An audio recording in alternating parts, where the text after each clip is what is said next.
ईश्वर भक्ति भाव से बहती संस्कारों की धारा, भारत माँ की सेवा में गीता परिवार हमारा, गीता परिवार हमारा।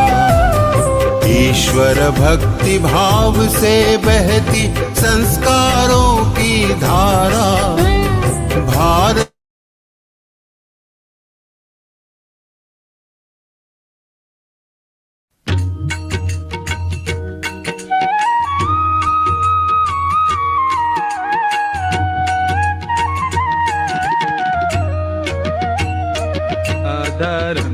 मधुरं वदनं मधुरं नयनं मधुरं हसितं मधुरं हृदयं मधुरं गमनं मधुरं मधुराधिपतेरखिलं मधुरं मधुराधिपतेरखिलं मधुरम्।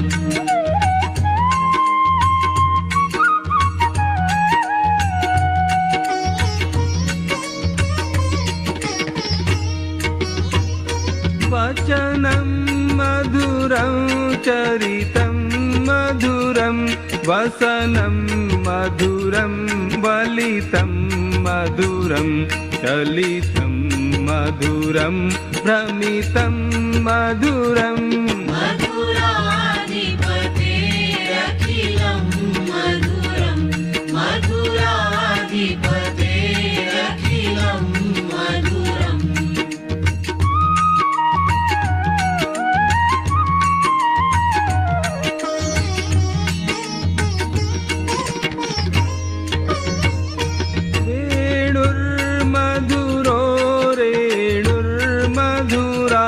पाणिर्मधुरः पादौ मधुरौ नृत्यं मधुरं सख्यं मधुरं मधुराधिपतेरखिलं मधुरं मधुराधिपतेरखिलं मधुरम्।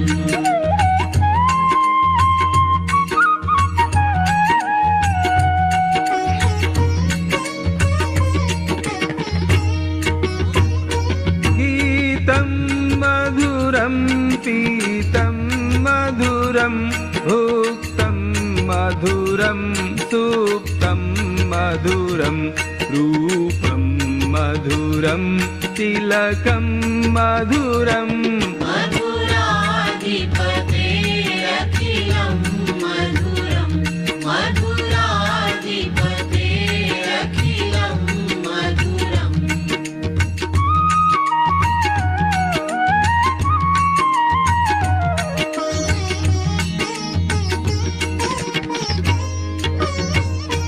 तरणं मधुरं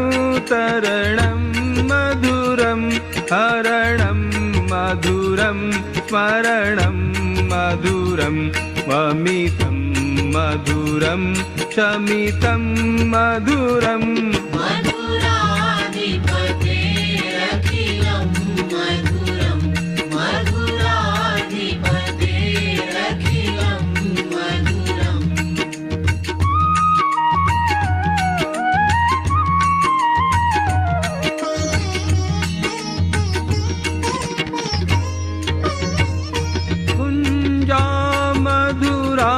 माला मधुरा यमुना मधुरा वीथी मधुरा सलिलं मधुरं कमलं मधुरं मधुराधिपतेरखिलं मधुरं मधुराधिपतेरखिलं मधुरम्।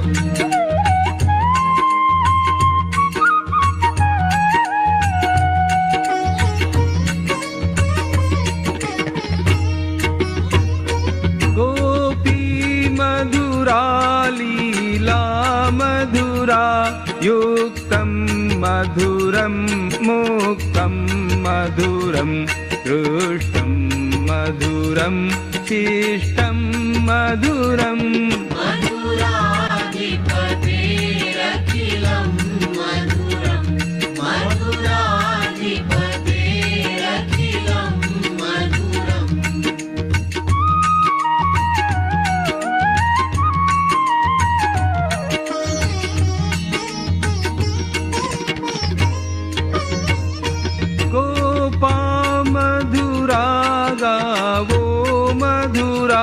यष्टिर्मधुरा सृष्टिर्मधुरा दलितं मधुरं फलितं मधुरम् मधुराधिपतेरखिलं मधुरं मधुराधिपतेरखिलं मधुरं मधुराधिपतेरखिलं मधुरं मधुराधिपतेरखिलं मधुरम्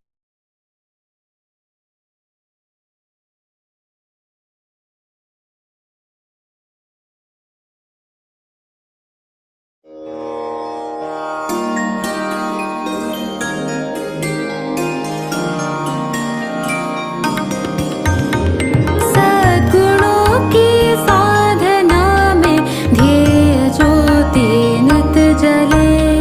सद्गुणों की साधना में ध्येय ज्योति नित जले।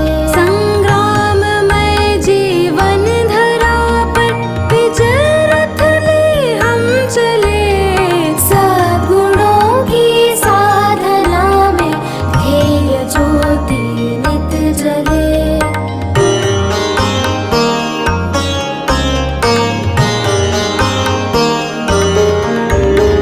हो समर्पण लखन जैसा, राम जैसा त्याग हो।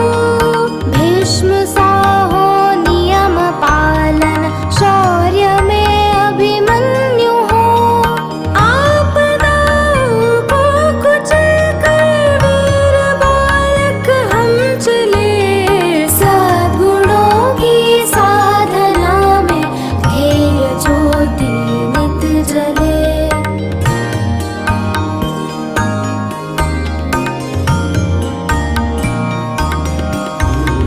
बुद्ध जैसे कारुणिक हो, धीर हम महावीर से। ध्रुव जैसे निश्चयी, सत्याग्रही प्रहलाद से। दुर्दम्य सारे संकटों में अग्निपथ पर भी खिले। सद्गुणों की साधना में ध्येय ज्योति नित जले।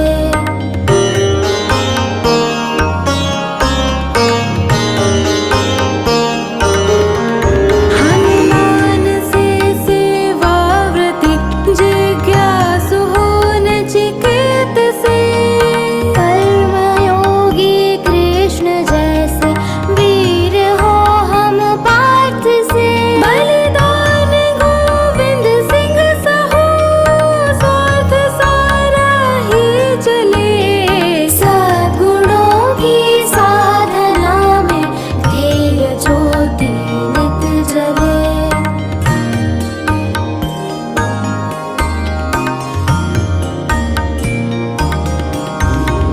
देशभक्ति हो शिवासम, प्रेम हो गौरांग सा। स्वाभिमान प्रताप सा हो, तेज झांसी वाली सा। जलती शहीदों की चिता से, हृदय में अंगार ले। सद्गुणों की साधना में ध्येय ज्योति नित जले। संग्राममय जीवन धरा पर विजय रथ ले हम चले।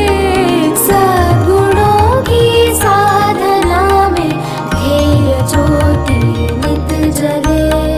ध्येय ज्योति नित जले। ध्येय ज्योति नित जले।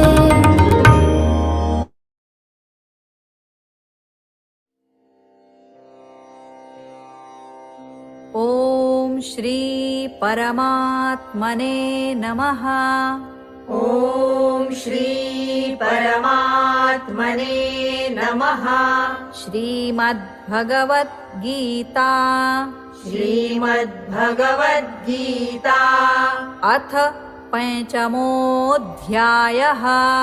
अथ पञ्चमोऽध्यायः। अर्जुन उवाच अर्जुन उवाच सन्न्यासं कर्मणां कृष्ण सन्न्यासं कर्मणां कृष्ण पुनर्योगं च शंससि पुनर्योगं च शंससि यच्छ्रेय एतयोरेकन् यच्छ्रेय एतयोरेकन् तन्मे ब्रूहि सुनिश्चितम् तन्मे ब्रूहि सुनिश्चितम् श्रीभगवानुवाच श्रीभगवानुवाच सन्न्यासः कर्मयोगश्च सन्न्यासः कर्मयोगश्च निःश्रेयसकरावुभौ निःश्रेयसकरावुभौ तयोस्तु कर्मसन्न्यासात् तयोस्तु कर्मसन्न्यासात् कर्मयोगो विशिष्यते कर्मयोगो विशिष्यते ज्ञेयः स नित्यसन्न्यासी ज्ञेयः स नित्यसन्न्यासी यो न द्वेष्टि न काङ्क्षति यो न द्वेष्टि न काङ्क्षति निर्द्वन्द्वो हि महाबाहो निर्द्वन्द्वो हि महाबाहो सुखं बन्धात् प्रमुच्यते सुखं बन्धात् प्रमुच्यते साङ्ख्ययोगौ पृथग् बालाः साङ्ख्ययोगौ पृथक् बालाः प्रवदन्ति न पण्डिताः प्रवदन्ति न पण्डिताः एकमप्यास्थितः सम्यग् एकमप्यास्थितः सम्यक् उभयोर्विन्दते फलम् उभयोर्विन्दते फलम् यत् साङ्ख्यैः प्राप्यते स्थानम् यत् साङ्ख्यैः प्राप्यते स्थानम् तद्योगैरपि गम्यते तद्योगैरपि गम्यते एकं साङ्ख्यै च योगै च एकं साङ्ख्यै च योगै च यः पश्यति स पश्यति यः पश्यति स पश्यति सन्न्यासस्तु महाबाहो सन्न्यासस्तु महाबाहो दुःखमाप्तुमयो गतः दुःखमाप्तुमयो गतः योगयुक्तो मुनिर्ब्रह्मा योगयुक्तो मुनिर्ब्रह्मा न चिरेणाधिगच्छति न चिरेणाधिगच्छति योगयुक्तो विशुद्धात्मा योगयुक्तो विशुद्धात्मा विजितात्मा जितेन्द्रियः विजितात्मा जितेन्द्रियः सर्वभूतात्मभूतात्मा सर्वभूतात्मभूतात्मा कुर्वन्नपि न लिप्यते कुर्वन्नपि न लिप्यते नैव किञ्चित् करोमीति नैव किञ्चित् करोमीति युक्तो मन्येत तत्त्ववित् युक्तो मन्येत तत्त्ववित् पश्यै शृण्वन् स्पृशै जिघ्रन् पश्यै शृण्वन् स्पृशै जिघ्रन् नश्नन् गच्छन् स्वपै श्वसन् नश्नन् गच्छन् स्वपै श्वसन् प्रलपन् विसृजन् गृह्णन् प्रलपन् विसृजन् गृह्णन् नुन्मिषन् निमिषन्नपि नुन्मिषन् निमिषन्नपि इन्द्रियाणीन्द्रियार्थेषु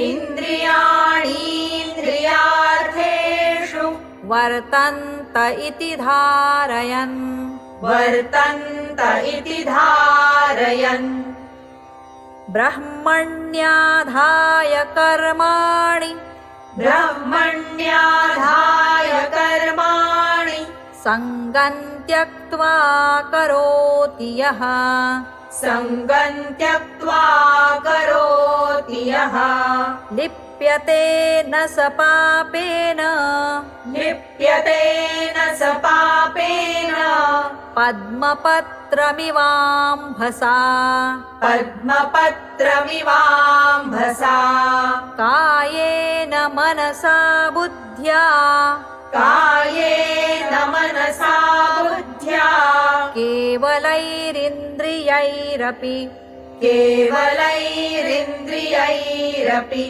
योगिनः कर्म कुर्वन्ति योगिनः कर्म कुर्वन्ति सङ्गं त्यक्त्वात्मशुद्धये सङ्गं त्यक्त्वात्मशुद्धये युक्तः कर्मफलं त्यक्त्वा युक्तः कर्मफलं त्यक्त्वा शान्तिमाप्नोति नैष्ठिकीम् शान्तिमाप्नोति नैष्ठिकीम् अयुक्तः कामकारेण अयुक्तः कामकारेण फले सक्तो निबध्यते फले सक्तो निबध्यते सर्वकर्माणि मनसा सर्वकर्माणि मनसा सन्न्यस्यास्ते सुखं वशी सन्न्यस्यास्ते सुखं वशी नवद्वारे पुरे देहि नवद्वारे पुरे देहि नैव कुर्वन्न कारयन् नैव कुर्वन्न कारयन् न कर्तृत्वं न कर्माणि न कर्तृत्वं न कर्माणि लोकस्य सृजति प्रभुः लोकस्य सृजति प्रभुः न कर्मफलसंयोगम् न कर्मफलसंयोगम् स्वभावस्तु प्रवर्तते स्वभावस्तु प्रवर्तते नादत्ते कस्यचित् पापन् नादत्ते कस्यचित् पापन् न चैव सुकृतं विभुः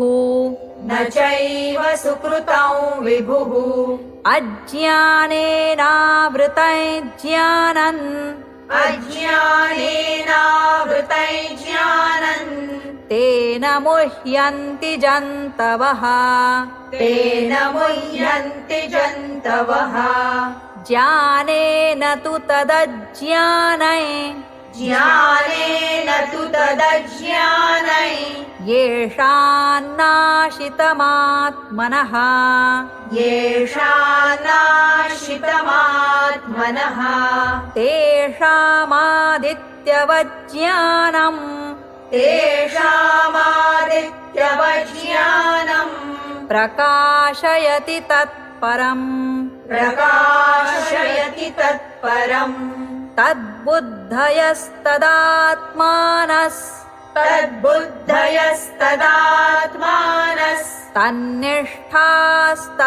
तन्निष्ठास्तत्परायणाः तन्निष्ठास्तत्परायणाः गच्छन्त्य पुनरावृत्ते गच्छन्त्यपुनरावृत्ते ज्ञाननिर्धूतकल्मषाः ज्ञाननिर्धूतकल्मषाः विद्याविनयसम्पन्ने विद्याविनयसम्पन्ने ब्राह्मणे गविहस्तिनि ब्राह्मणे गविहस्तिनि शुनि चैव श्वपाके च शुनि चैव श्वपाके च पण्डिताः समदर्शिनः पण्डिताः समदर्शिनः इहैव तैर्जितः सर्गो इहैव तैर्जितः सर्गो येषां साम्ये स्थितं मनः येषां साम्ये स्थितं मनः निर्दोषं हि समं ब्रह्म निर्दोषं हि समं ब्रह्म तस्माद् ब्रह्मणि ते स्थिताः तस्माद् ब्रह्मणि ते स्थिताः न प्रहृष्येत् प्रियं प्राप्य न प्रहृष्येत् प्रियं प्राप्य नोद्विजेत् प्राप्य चाप्रियम् नोद्विजेत् प्राप्य चाप्रियम् स्थिरबुद्धिरसम्मूढो स्थिरबुद्धिरसम्मूढो ब्रह्मविद् ब्रह्मणि स्थितः ब्रह्मविद् ब्रह्मणि स्थितः बाह्यस्पर्शेष्व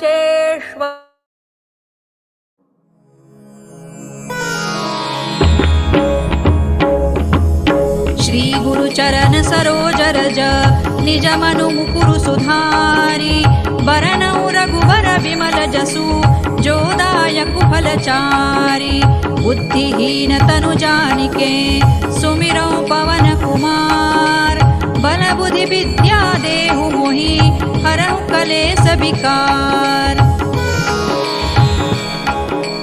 जय हनुमान ज्ञान गुण सागर जय कपीसतिहु लोक उजागर रामदूत अतुलित बल धामा अंजनी पुत्र पवन सुत नामा महावीर विक्रम बजरंगी कुमति निवार सुमति के संगी कंचन बरन विराज सुबेसा कानन कुंडल कुंचित केसा हाथ वज्र और ध्वजा विराजे कांधे मूज जनेऊ साजे शंकर सुवन केसरी नंदन तेज प्रताप महाजगवंदन विद्यावान गुणी अति चातुर राम काज करिबे को आतुर प्रभु चरित्र सुनिबे को रसिया राम लखन सीता मन बसिया सूक्ष्म रूप धरि सियहि दिखावा विकट रूप धरि लंक जरावा भीम रूप धरि असुर संहारे रामचंद्र के काज सवारे लाय सजीवन लखन जियाए श्री रघुबीर हरषि उर लाए रघुपति कीन्ही बहुत बड़ाई तुम मम प्रिय भरतई सम भाई सहस बदन तुम रोजस गावे अस कहि श्रीपति कंठ लगावे सनकादिक ब्रह्मादि मुनीसा नारद सारद सहित अहिसा जम कुबेर दिक्पाल जहाते कवि कोविद कहि सकै कहाते तुम उपकार सुग्रीवहि कीन्हा राम मिलाय राजपद दीन्हा तुम्हरो मंत्र विभीषण माना लंकेश्वर है सब जग जाना जुग सहस्र जो जन पर भानु लील्योताहि मधुर फल जानू प्रभु मुद्रिका मेलि मुख माहि जलधि लांघि गए अचरज नाही दुर्गम काज जगत के जेते सुगम अनुग्रह तुम्हरे तेते राम दुआरे तुम रखवारे होत न आज्ञा बिनु पैसारे सब सुख लहै तुम्हारी सरना तुम रक्षक काहू को डरना आपन तेज सम्हारो आपे तीनों लोक हांकते कांपे भूत पिशाच निकट नहीं आवे महावीर जब नाम सुनावे नासै रोग हरै सब पीरा जपत निरंतर हनुमत वीरा संकट ते हनुमान छुड़ावे मन क्रम वचन ध्यान जो लावे सब पर राम तपस्वी राजा तिनके काज सकल तुम साजा और मनोरथ जो कोई लावे सोई अमित जीवन फल पावे चारों जुग परताप तुम्हारा है प्रसिद्ध जगत उजियारा साधु संत के तुम रखवारे असुर निकंदन राम दुलारे अष्ट सिद्धि नौ निधि के दाता असवर दीन जानकी माता राम रसायन तुम्हारे पासा सदा रहो रघुपति के दासा तुम्हारे भजन राम को पावे जन्म जन्म के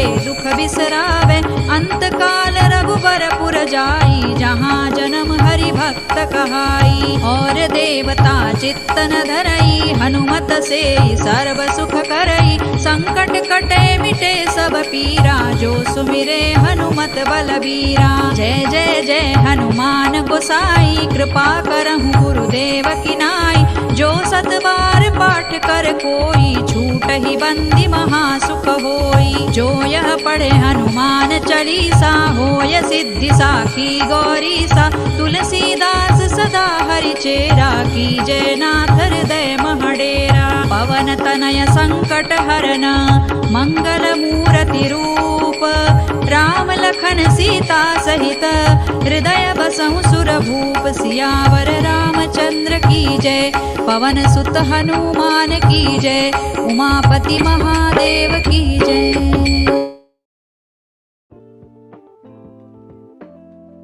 Jai Shri Krishna.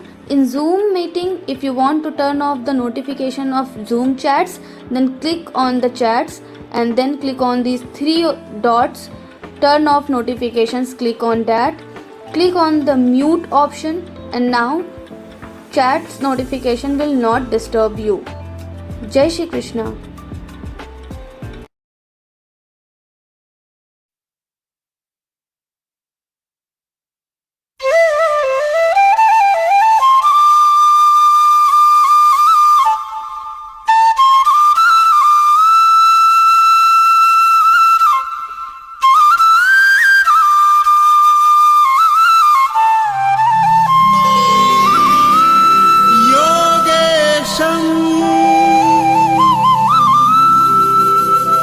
सच्चिदानन्दं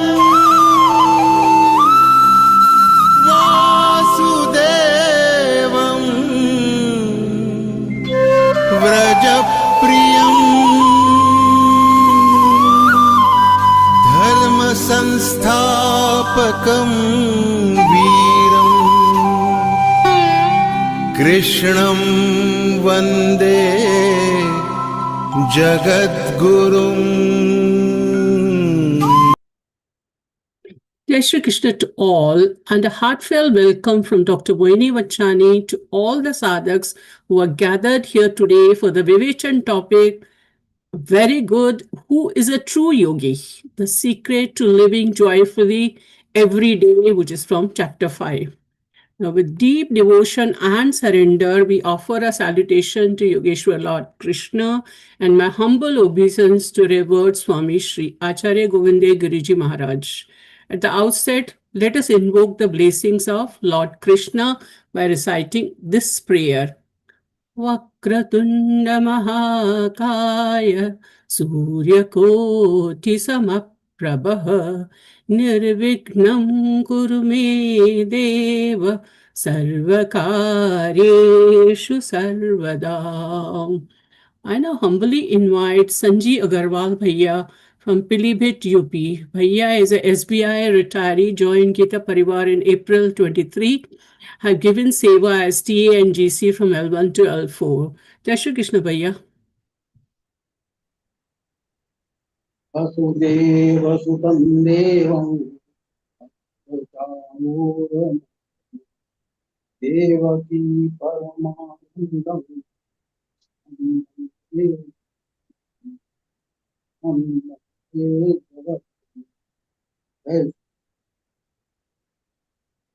Thank you, Bhaiya, for a beautiful and melodious prayer. Now, Bhagavan Shri Krishna himself says in Bhagavad Gita, Yada Ditya Gatan Tejo Jagad Bhasayate Khilam. The radiance that illuminates the world is a reflection of divine presence. Now, let us start the session with the divine lightning of the lamp. I now humbly request Anjali Chiguri Valsala Didi from Vizianagram, Andhra Pradesh, to virtually light the lamp and invoke the light of wisdom and auspiciousness. She has completed an MBA, joined the Geeta Pariwar in January 2026. She gives Seva as a GC from L1 and L2. Jai Shri Krishna Didi. निषिद्धैरप्येभिर्लुलितमकरन्दो मधुकरैः करैरिन्दोरन्तश्छुरित इव सम्भिन्नमुकुलः विधत्तां सिद्धिन्नो नयनसुभगामस्य सदसः प्रकीर्णः पुष्पाणां हरिचरणयोरञ्जलिरयम् शरदिन्दुनिभां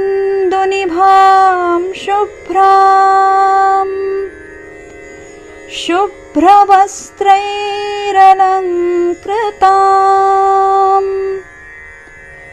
कलहंसकृतावासां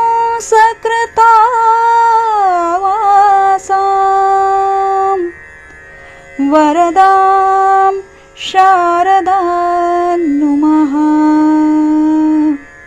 वरदां शारदां नुमः. Thank you so much, Didi, for taking us into your beautiful Vigra and making us a part of the divine Deep Prajalan ceremony. Now, we are truly blessed to have respected Vikas Vaidya to guide us through this enlightening session on topic, Who is a True Yogi and the Secret to Living Joyfully Every Day from Chapter 5. Under the divine guidance and the boundless grace of revered Swami Shri Govindev Giriji Maharaj, our speaker, Vikas Vaidya has been progressing with humility on the sacred path of Geeta and is completely dedicated to the mission of Geeta Pariwar. Our Vikas Bhaiya beautifully exemplifies the message of Bhagavad Gita that one can faithfully perform one's prescribed worldly duties of managing his IT company, being a software engineer with qualification of BE in mechanical engineering, while simultaneously engaging in selfless seva dedicated to a higher cause, an example of Swadharma and Nishkam Karma. He has been an NRI for 12 years and is proficient in 6 languages apart from vast knowledge of Sanskrit. I was fascinated by the clarity with which Bhaiya explains every Gita shloka, patiently unfolding it word by word in Sanskrit before revealing its meaning. Bhaiya not only explains the Bhagavad Gita beautifully, but lives also his teaching through his daily discipline. His practice of reciting all 18 chapters every day since past 5 years is truly inspiring. He is a trainer in Geeta Pariwar for L1 to L4 and is involved in trainer selection and giving trainers training for L1 to L4. Bhaiya is involved in teaching and the Vivechans of Vishnu Sahasranam. As a member of Pune Geeta Pariwar, he has given Geeta contest exam at Sringeri Peeth and received the first prize at the hands of PP Jagadguru Shankaracharyas. He gives guidance to Geeta Vritti Sadhak to prepare for Sringeri Peeth Geeta exam. Vikas Bhaiya, with great respect and a joy and with folded hand, I humbly invite you to begin today's Vivechan and guide us deeper into Bhagwan's wisdom. Jai Shri Krishna Bhaiya. Jai Shri Krishna. Thank you so much, Dr. Mohini Didi. Jai Shri Krishna. We are studying Karma Sannyasa Yoga, 5th Adhyay. Today is the last session. Last time we said that next time we'll have some dhyan dharana about one of the shlokas. So let us start the session and then at appropriate time we will enter into dhyan about one of the shlokas. So last time we had covered up to shlok number 17, now shlok number 18 on equanimity, how to remain equipoised in different situations. Vidya vinay sampanne brahmane gavihastini Shri Chaivashvapake cha pandita samadarshinaha. Vidya is our knowledge. Our true learning is Vidya. Vinay is our humility, Namrata, modesty. Sampanne, endowed with, possessing that. Brahmane, a learned Brahmin. Brahmin is not by caste, but by his karma and his guna. Gita never says if you are born in a Brahmin family, you are a Brahmin. What is your karma and what is your guna? That decides whether you are a Brahmin or not. Gavi is in the cow. Hastini in an elephant. Shuni in a dog. Shvapak, a person traditionally regarded as an outcast. The literal meaning in Sanskrit of Shvapak is a dog eater or dog cooker. So you can imagine what kind of person he is. Pandita, the wise people, truly wise people. Samadarshanaha, this is important. Those who possess equal vision for all this. So Shri Krishna Bhagavan says, the wise sees equal with equal vision. Samadarshanaha, a learned and humble Brahmin. He is learned, but he is not arrogant. He is Vidya Vinaya Sampanne. So that Brahmin, a cow, an elephant, a dog, and even a person who is considered as an outcast, they recognize the same divine self dwelling in all being despite external differences in all of them. So this is one of the most, I would say, celebrated or universally relevant shlokas of Bhagavad Gita. Here Lord Shri Krishna defines who is true Pandita, a wise person, who is true Pandita. According to society, a learned person is someone with high degrees, PhDs or scholarships or intellectual brilliance. We call him as a Pandita. He's a wise person. But Shri Krishna does not give too much credit to this. He gives a much different definition of a Pandita. A true Pandita is one who has Samadarshanaha, equal vision. So this shloka presents 5 different beings. One, a learned and humble Brahmin, respected for his knowledge and for his character. Second, a cow revered in Indian culture for its gentleness and selfless service. We consider cow as our Mata. An elephant, symbolizing strength, majesty, and power. A dog, often regarded in ancient society as a stray animal. In old days, people never used to touch even a dog. A shvapak, a person who, according to social customs of ancient times, belonged to most marginalized section of society. People who hang people in the jail, they are normally called shvapak. So externally, these beings differ greatly in appearance, their intelligence, their social status, their habits, and their roles in the society. Yet, the enlightened person sees beyond these outer distinctions and recognizes the same divine consciousness, Atma, shining in each of them. Samadarshana. For example, a doctor treats every patient with equal compassion, but the medicines prescribed differ according to the illness. Equality does not mean uniformity. It means freedom from prejudice, freedom from hatred, freedom from superiority, and freedom from discrimination. Notice another important point. Shri Krishna specifically says, Vidya Vinaya Sampanne. A Brahmin endowed with not only with knowledge but also with humility, Vinay, Namrata. Knowledge without humility often produces pride. Mujhe bahut aata hai, I know everything. That Brahmin is not like that. He is Vidya Vinaya Sampanne. True wisdom always makes a person more gentle, more respectful, and more compassionate. This shloka also has a profound social significance in today's life. Many conflicts in our families, in our workplaces, and in societies, they arise because we judge people based on their wealth, based on their caste, based on their education, based on their profession, based on their religion, or based on their nationality or appearance. Shri Krishna teaches us that these are only external identities. The Atma within everyone is pure, eternal, and divine, which is same in everyone. When we begin to see others as souls rather than merely as bodies or social labels, our relationships will start changing. We start looking at everyone with equanimity. He has the same fragment of Paramatma which I have. All of us have the same fragment of Paramatma. So who am I to decide that he is superior and that fellow is inferior? Can we distinguish between the fragment of Paramatma, that Paramatma in that fellow is superior and Paramatma in that fellow is inferior? It makes no sense. So when we become less judgmental and more understanding, compassionate, it replaces prejudice.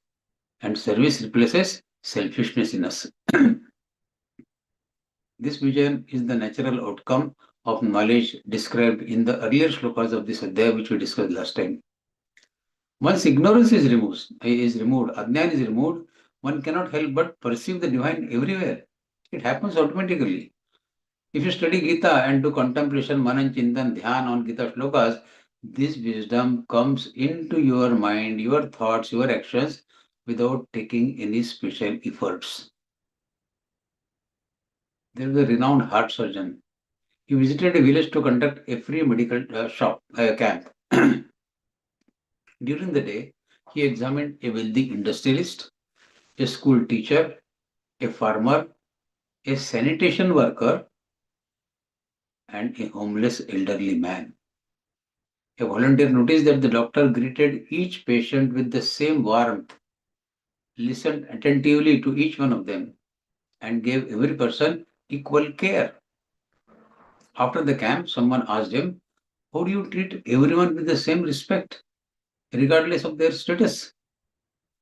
The doctor smiled and he replied, "When I look at a patient, I do not see his wealth, I do not see his occupation, I do not see his social position. I see the human heart that needs care. Disease does not discriminate, neither should we discriminate."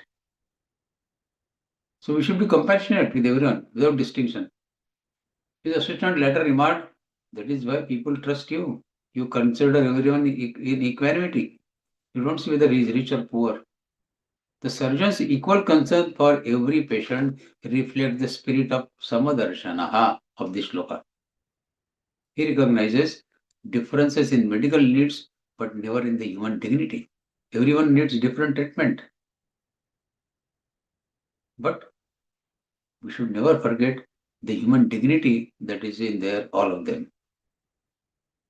So in our daily lives, we unconsciously classify people. He is important, she is ordinary. That person is educated, that person is insignificant for me. I don't care.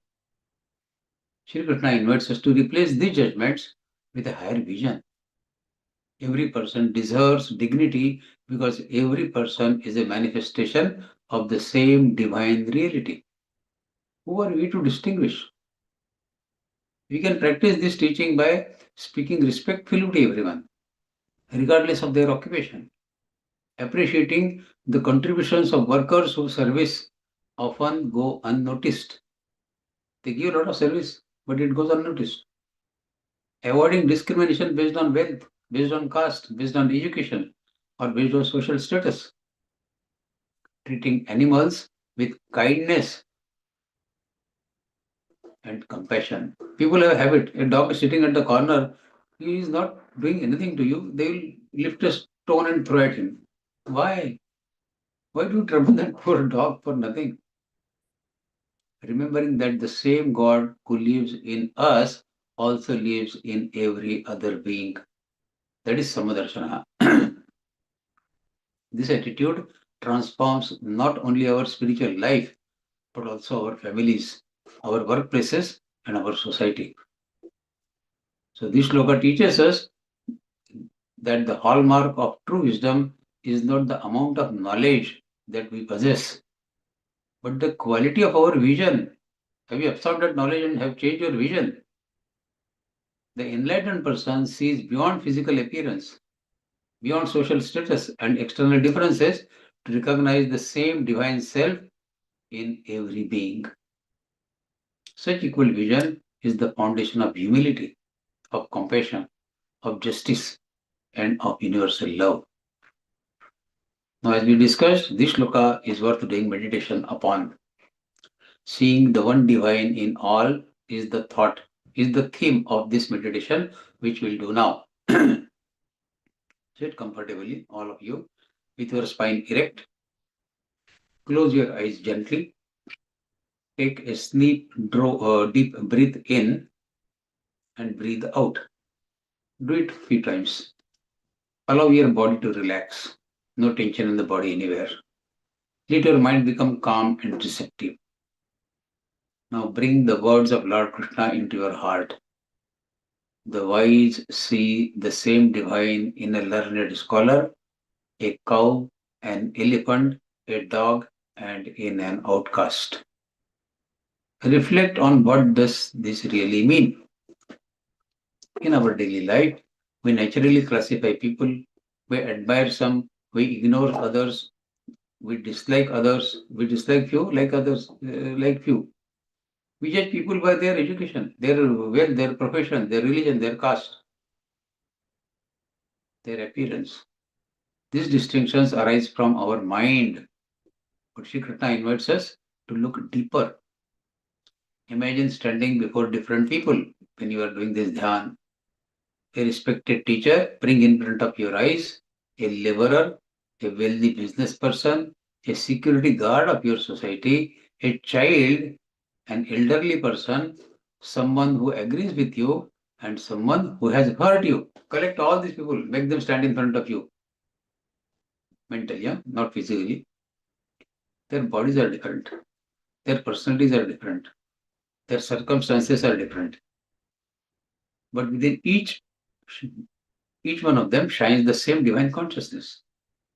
Just as one electricity illuminates many different bulbs, one supreme self shines through countless bodies and minds. Silently repeat mentally, I honor the divine present in every being. Allow these words to settle in your heart. Let them make sense to your heart. Now think of someone who you find difficult to accept. Without justifying wrong actions or denying differences in behavior, recognize that beneath the layers of ignorance, fear, condition, that the same divine self is present there also. Say gently to yourself, your actions may differ, but the divine within you is the same as divine within me. If you can do this to a person who you dislike most, then you have achieved the target of this shloka. Feel your heart becoming lighter. Now turn your attention towards yourself. Sometimes we judge ourselves also harshly because of our mistakes, because of our failures, because of our weaknesses, because of our inferiority complex sometimes. Remember that your true identity is not your success or failure. You too are an expression of the same eternal self which you are trying to see in others. Silently affirm this. I am not merely this body. I am not merely this mind. I am the witnessing self. The same self lives in all beings. As this awareness grows, notice how pride begins to dissolve. Because no one is inherently superior and no one is inherently inferior. Notice how prejudice fades because no one is inherently inferior also. Compassion naturally arises because every being is a manifestation of the same divine reality.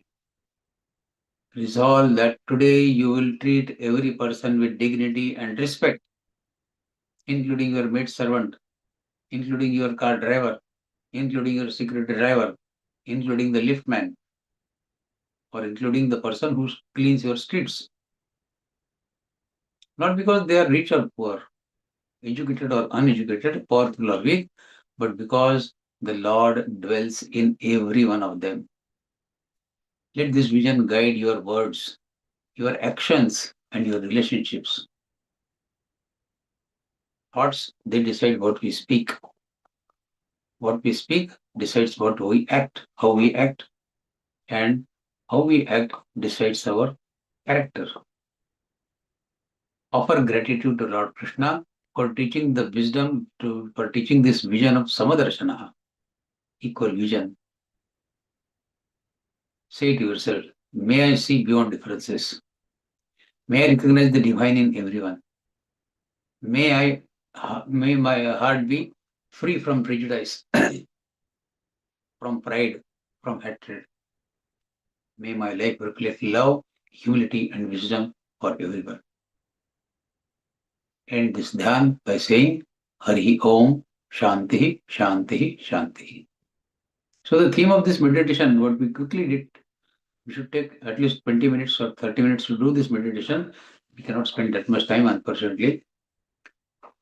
The theme of this sloka and this meditation is equal vision does not mean treating everyone identically. You can't call an outcast for your Satyanarayan Puja. You will call a Brahmin only. That is understood. It only means recognizing the equal spiritual worth of every being while responding wisely according to one's dharma. This is the practical essence of Samadarshanaha, equal vision. Next sloka. Ihaiva tejita sargo yesham same sthitam manaha निर्दोषम हि समम ब्रह्म तस्मात् ब्रह्मणि ते स्थिताः. Iha eva, here itself, iha, in this Manusha Loka, in this very life, tai means by those people. Jita is conquered, overcome. Sarga is the world of birth and death. Yesham, whose same, in equality, equanimity. Sthitam, established, firmly fixed. Mana, mind. Nirdosham, free from defects. Samam, equal, impartial. Brahma, the supreme reality, for Brahma, tasmat, therefore, that's why. Brahmani, in Brahma, te means they, sthitaha, are established. Shri Krishna Bhagavan says, those whose minds are established in equality, Samadarshanaha, have conquered the world even while living here. They don't have to die to attain moksha. If we can inculcate this Samadarshana in our day-to-day behavior, we have conquered the world. Since Parabrahma is pure and equal towards all, and this is the quality of Parabrahma which we have acquired. So we are becoming one with Parabrahma. The purpose of reading Gita is not merely understand the pronunciation, but to get the message which Krishna is giving us. And as Pujya Swami says, Gita padhe padhaya jivan mein laye, try to bring that message in our day-to-day life.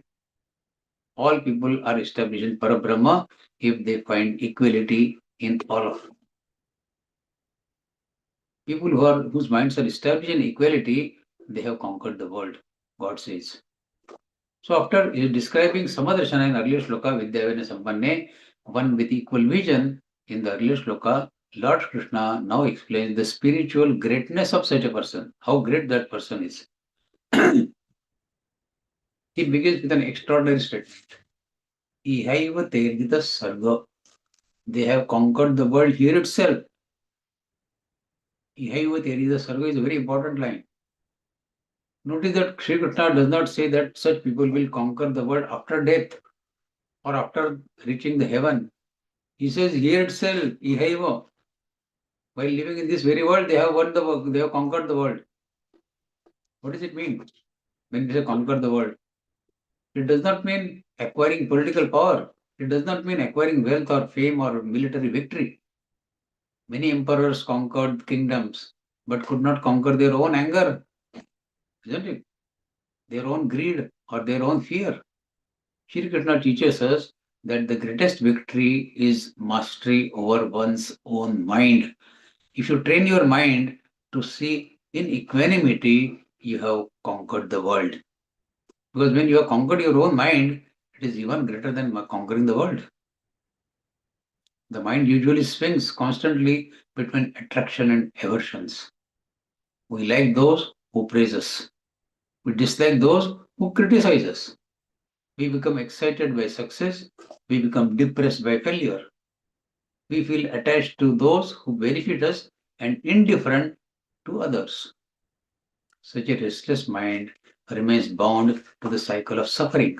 The enlightened person's mind, however, is samya sthitam. This is important. Samya sthitam. firmly established in equanimity, in equality and balance. This does not mean becoming emotionally cold or indifferent. Rather, it means responding wisely instead of reacting impulsively. प्रतिकार नहीं देना है, प्रतिसाद देना है. There is a difference between responding and reacting. We normally react. God says, don't react, respond. Shri Krishna then explains why such equanimity is possible. Dirdosham samam Brahma. Because Parabrahma is pure and equal. The Supreme Reality is completely free from prejudice. Paramatma has no prejudice, no selfishness, no partiality. The sun shines equally on palace and on a hut. Rain falls on fertile land as well as on rocky mountains alike. Similarly, God does not love one person more and another less. That is Dirdoshim Samam Brahma. His grace is available to all. When a devotee realizes this impartial nature of Parabrahma, his own mind gradually reflects the same quality. That is the purpose of learning Gita. That is the same quality we should acquire. He begins to treat others fairly, forgive more easily, remain balanced, and in all changing circumstances. This shloka also teaches that spiritual realization is reflected in our behavior. If I am reading Gita, it should get reflected in my behavior, in my words, in my actions. A person cannot claim to know God while constantly discriminating, constantly hating others, or looking down upon others. Then his knowledge is only bookish. It does not come into his behavior. Equal vision is not merely a philosophical idea. It is the practical expression of God realization. When you have this equal vision, we can say we have got the Atma Jnana. For family people, this teaching is extremely valuable. Families often experience conflicts because members expect special treatment. मैं ज़्यादा काम करता हूँ, मुझे special treatment चाहिए घर में. Compare themselves with others or react emotionally to every situation. A mind established in equality, it brings harmony to the home. Such a person, he listens patiently, judges fairly, and acts without favoritism. The Shri Krishna Bhagavan declares that inner equanimity itself is the liberation in daily life.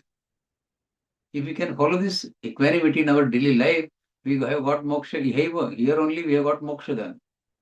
We don't have to die for getting moksha. The person may continue to perform worldly duties, but mentally he has already crossed the ocean of bondage.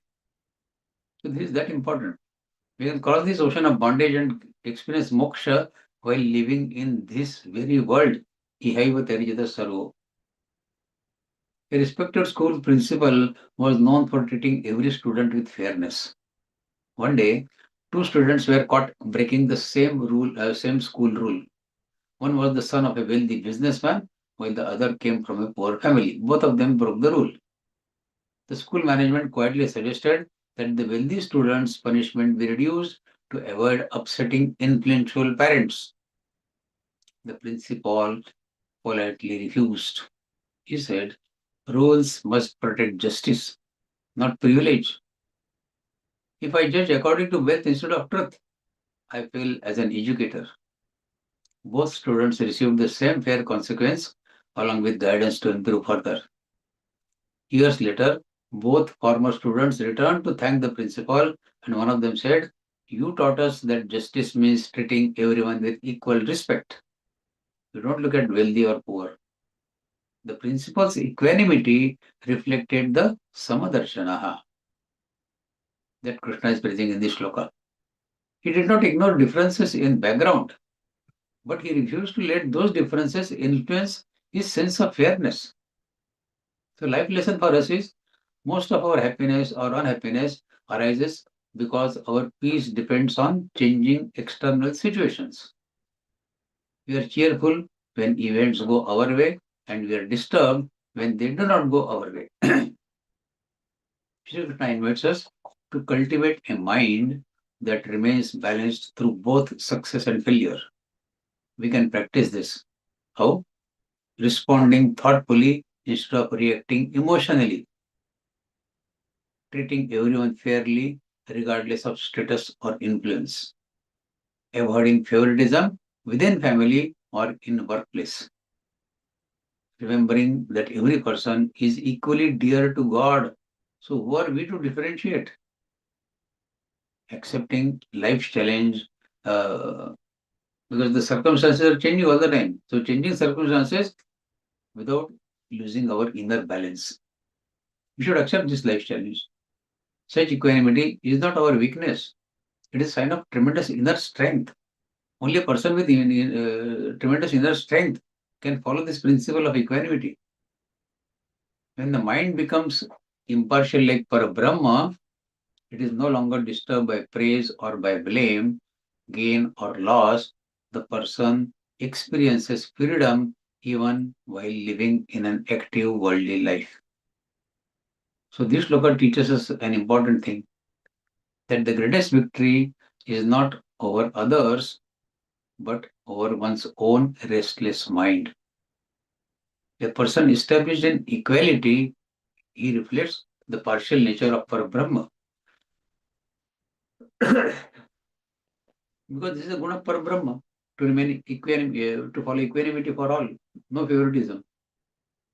Even while living in this world, we can enjoy the peace of mind and freedom that belong to liberated soul. So moksha is not something which is to be attained after death only. We can experience the joy of that moksha if we follow this practice of equanimity in our daily life. Next look also says equanimity.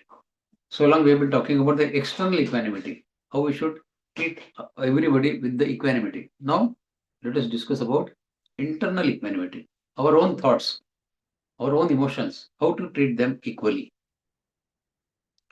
न प्रवृष्येत् प्रियं प्राप्य नोद्विजेत् प्राप्य च प्रियं स्थिरबुद्धिर्सम्मूढो ब्रह्मविद् ब्रह्मणि स्थितः. Pravrishyat means become excessively joyful or excited. Priyam is what is pleasant, desirable. Prapya, having obtained that, na udvijet, does not become disturbed or agitated. Na udvijet. Apriyam, what is unpleasant, what is undesirable. Sthira buddhi, one with steady intellect. Asammuda, free from delusion, free from confusion. Brahmavid, vid means to know. Brahmavid, knower of Parabrahma. Brahmani sthitaha, established in Parabrahma, abiding in the supreme reality. Krishna says, one who knows Parabrahma, Brahma, and is established in supreme, neither becomes excessively elated on obtaining what is pleasant, na pravrishyat priyam prapya, or disturbed or on encountering what is unpleasant. Na pravrishyat priyam prapya, no dvijat chapya priyam. So if you get something apriya, it does not become udvijit. Such a person's intellect is steady, sthira buddhiro, and free from delusion. Asammudas. So in the earlier sloka, Shri Krishna described the qualities of the wise person who sees the same divine self in everyone. Now Shri Krishna Bhagavan explains how such wisdom expresses itself emotionally. So we are seeing external equanimity. Now we should start internal equanimity. Life constantly presents us with two kinds of experiences. Priya, pleasant, and apriya, unpleasant. Priya is our success, praise, profit, promotion, good health, the birth of a child, or fulfilling our desires. Is all pleasant, priya. Second is apriya, unpleasant, failure, criticism, illness, financial loss, separation, or disappointment. Most people are like a pendulum. Pleasant, unpleasant, pleasant, unpleasant. They swing from excitement to depression, depending upon external circumstances. A compliment makes them feel extraordinary, a criticism ruins their entire day.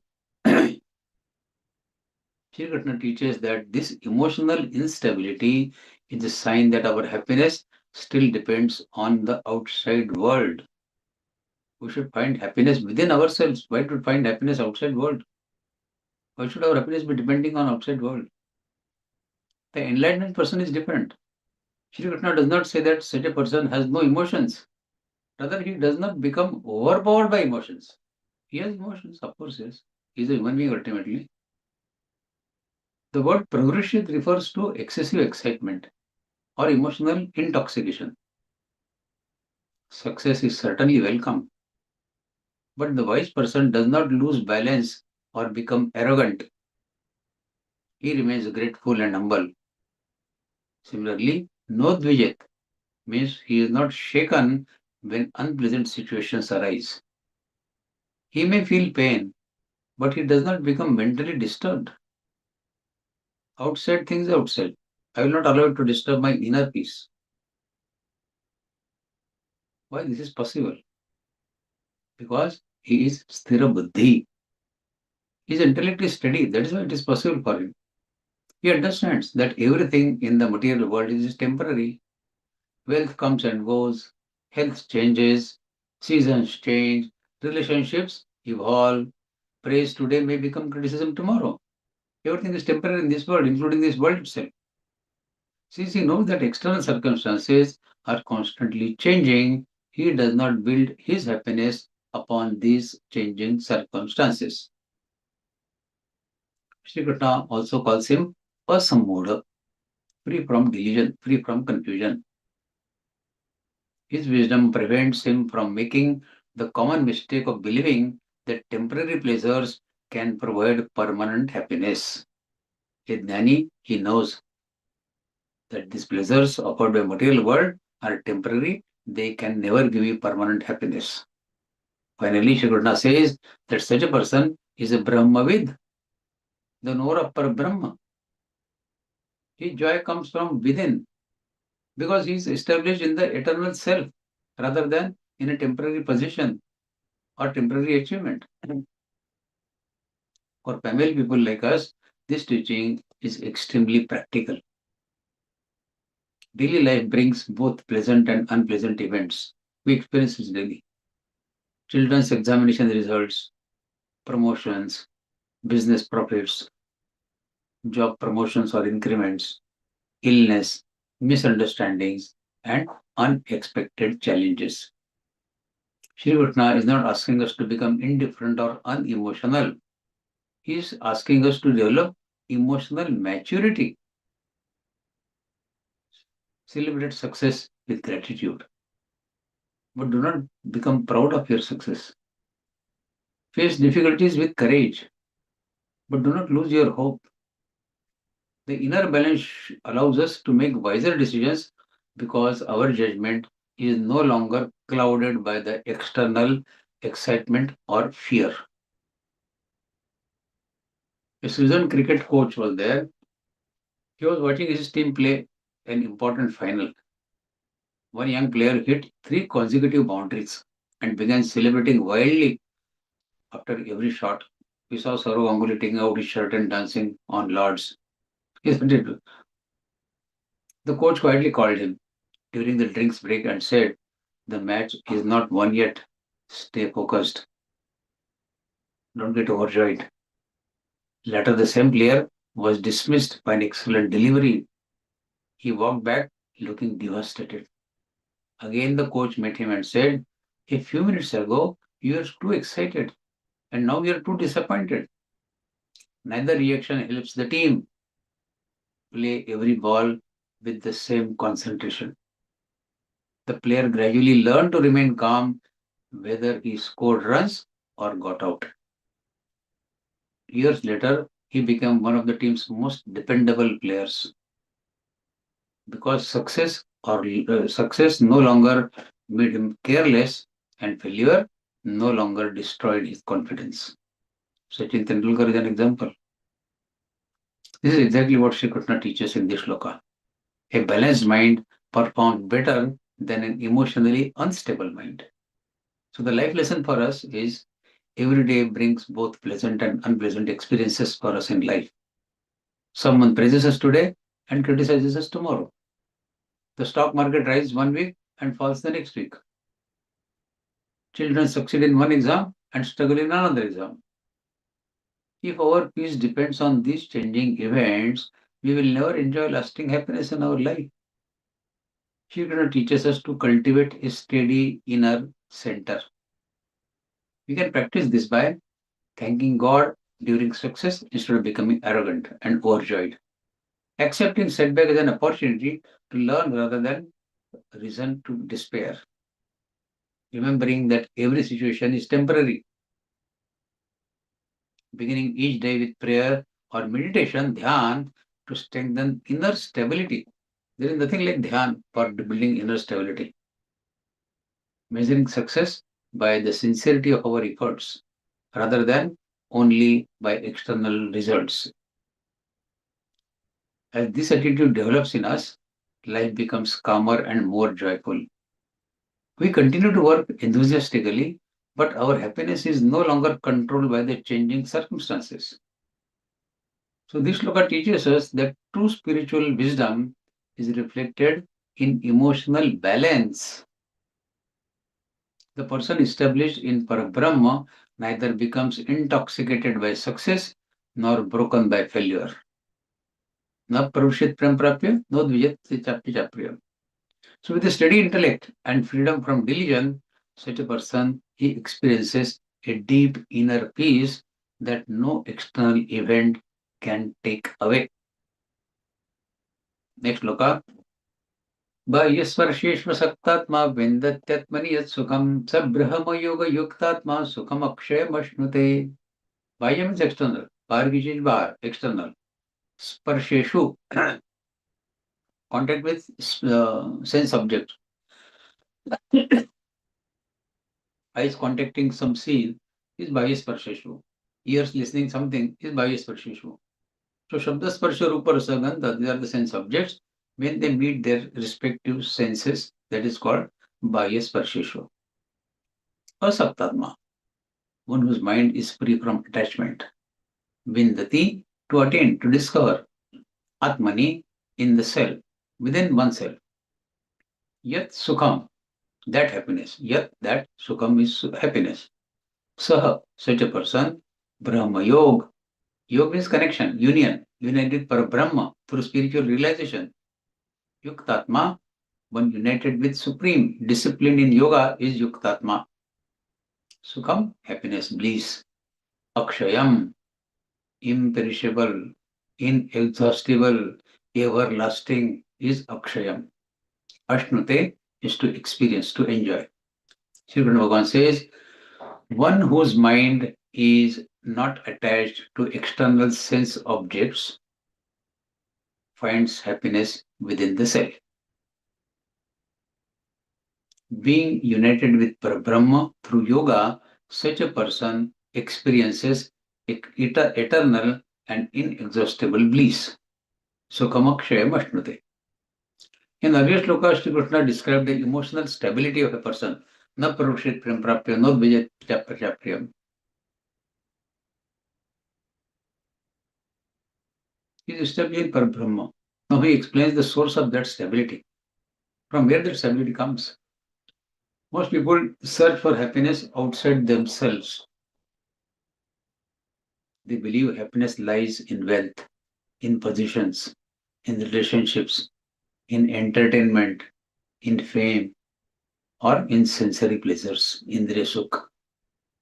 While these can certainly provide enjoyment, Shri Krishna points out that they cannot provide permanent happiness because they themselves are permanent, temporary. This phrase Bahya Sparsheshva refers to contact between senses and external objects. Beautiful sights, eyes are seeing, pleasant sound, ears are listening, delicious food, the tongue is tasting, luxurious comforts, praise, success, or other worldly experiences is all Bahya Sparsheshu. Shri Krishna does not condemn such pleasures. He himself enjoyed a lot of pleasures in life. So why will he condemn? He simply says that The wise person is asaktatma, not attached to them. He enjoys them, yes. When they come, he enjoys them, but does not depend on them for his happiness. This distinction is very important. There is a difference between using worldly objects and becoming dependent upon them. God said, don't depend on them. Enjoy them when they come your way, but don't depend for your happiness on them. For example, money is useful, yes, but happiness should not depend entirely upon money only. If I have money only, then I will be happy. Technology is beneficial, yes, it is. But peace should not depend on a mobile phone or social media. Unfortunately, today it has happened like that. If the mobile battery goes off, we all get disturbed.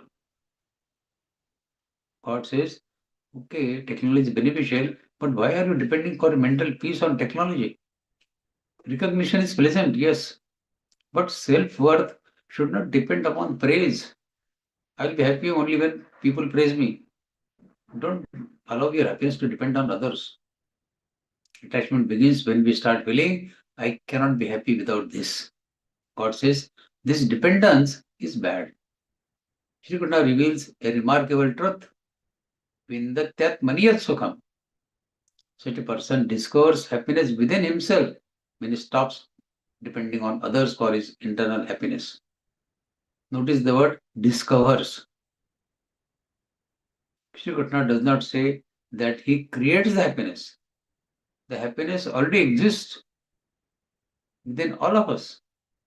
Because the true nature of Atma is Satchidananda. That is the name of our Atma, Satchidananda. He is always Anandi, our Atma. Existence, consciousness and bliss is a part of our Atma. External pleasures merely stimulate the mind temporarily. Inner happiness arises from our own divine nature. We are all Satchidananda. This explains why two people can possess the same wealth, yet one is content with what he has, while the other remains anxious. The difference lies not in their possessions, but in the state of their mind. Krishna further says that such a person is Brahma Yoga Yuktatma, united with Parabrahma through yoga. Because this temporary, it is difficult, we'll discuss that. Because this happiness comes from external self, eternal self, rather than our temporary objects.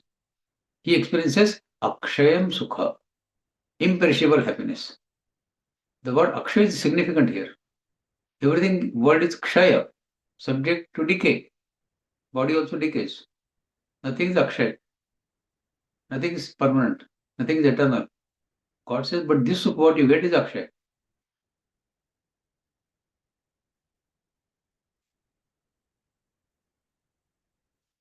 Wealth can disappear. Beauty fades. Health changes. Relationships evolve. Fame is short-lived.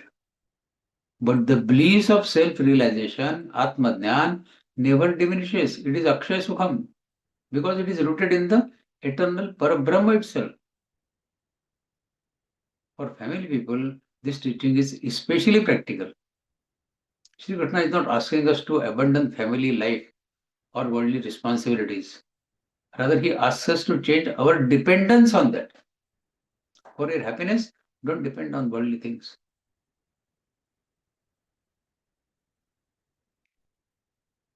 So let the world become a field of service, not the sole source of happiness. Let the body work for the world and the mind get evolved with Paramatma only. Enjoy God's gift with gratitude, but remember that greatest treasure lies within you only. We are all Satchidananda. A successful corporate executive was there. He owned luxury cars, many of them, BMW and Audi and whatnot, Mercedes, a beautiful big house, and traveled frequently around the world. Yet he constantly felt restless and anxious. On the advice of a friend, he began spending 20 minutes every morning in silent meditation before starting his daily work. Initially, he found it very difficult. His mind wandered constantly. आज दिन में क्या करना है, wanders constantly. But after several months of regular practice, he noticed something very remarkable. His work remained demanding, but he no longer became disturbed by every setback. He enjoyed his achievements, yet they no longer controlled his happiness. One evening, his teenage daughter asked him, Dada, Daddy, you smile much more these days. Earlier, you were not smiling so much. Did you buy something new that is making you so much happy? The father laughed and he replied, No, I finally discovered something I already had.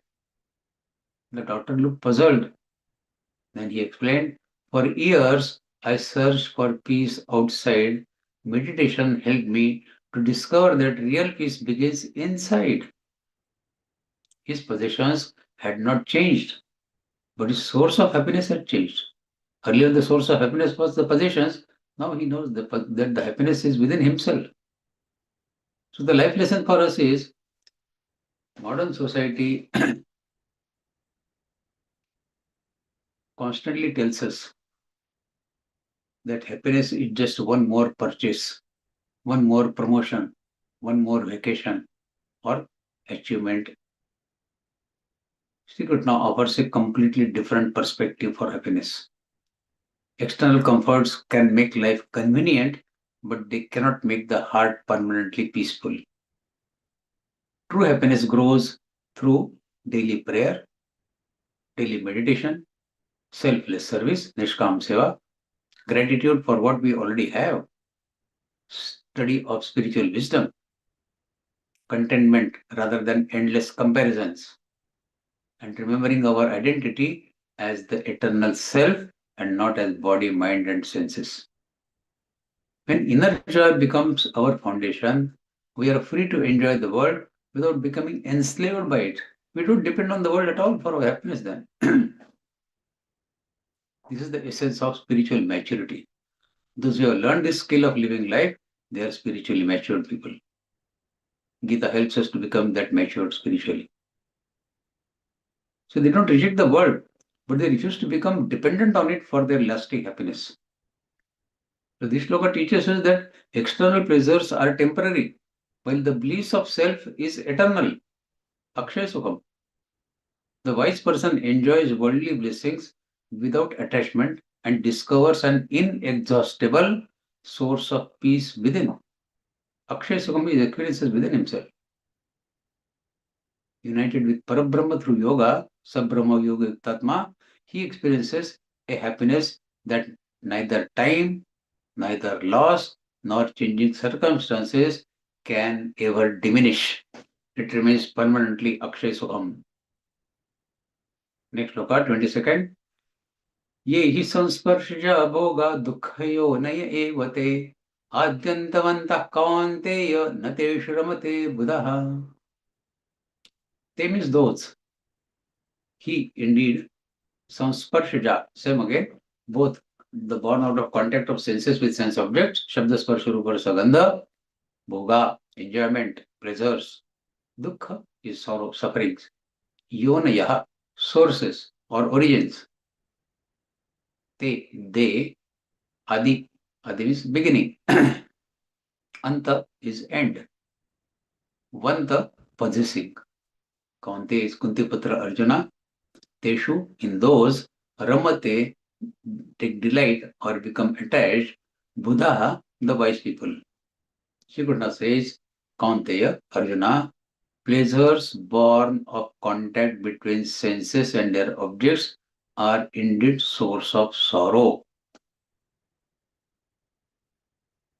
They have a beginning and an end.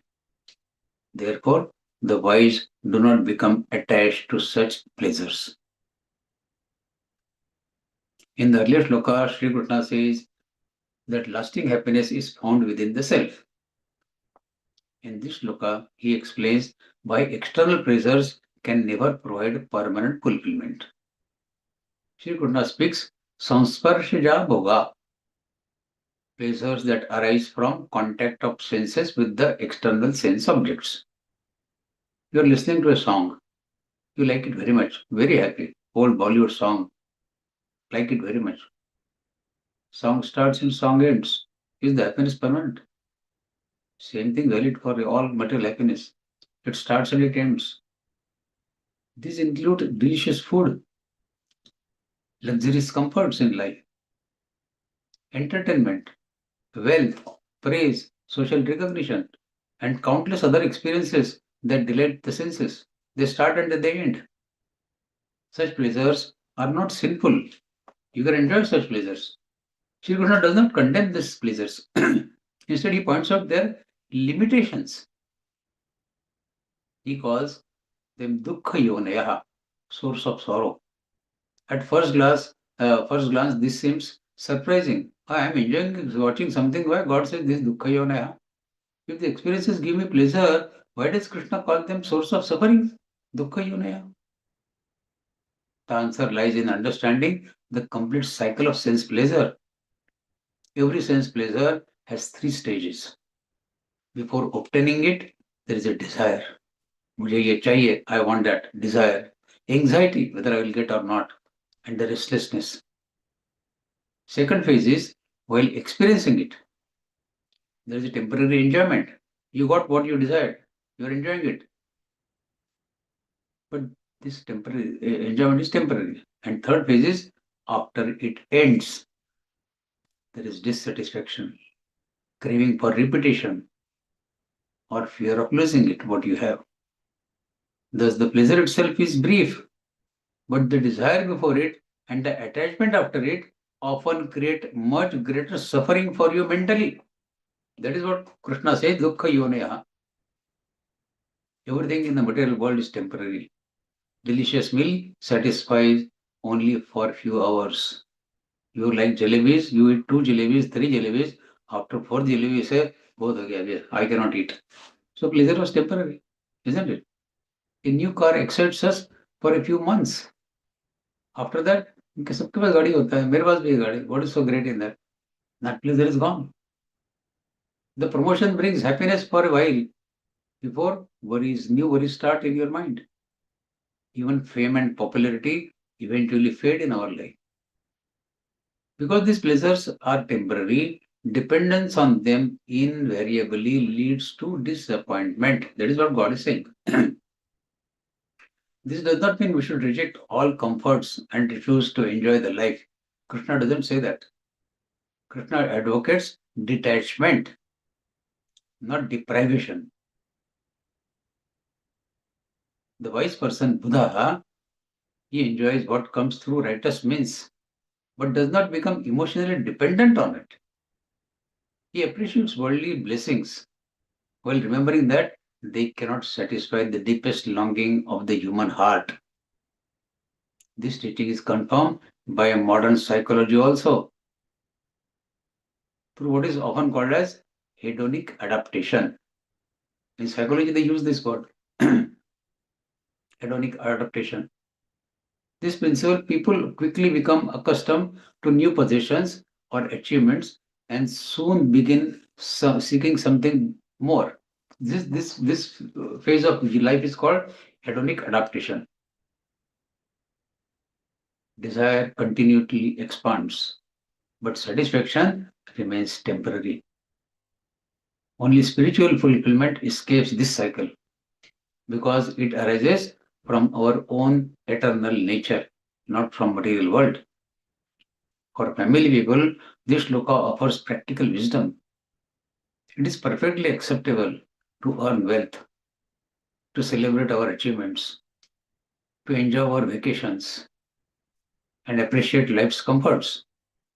The danger begins when we believe only this can make me happy. There the danger begins. True freedom lies in enjoying God's gift without becoming their slave.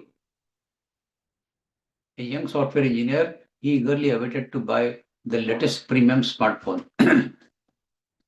For months he watched reviews, compared features, imagined how happy he would be once he owned that smartphone. Finally, he purchased it. For the first week, he proudly showed it to everyone. I got this iPhone latest model.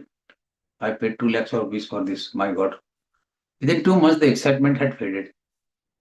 A few months later, advertisements of even newer mobile phone appeared in the newspapers and in the media.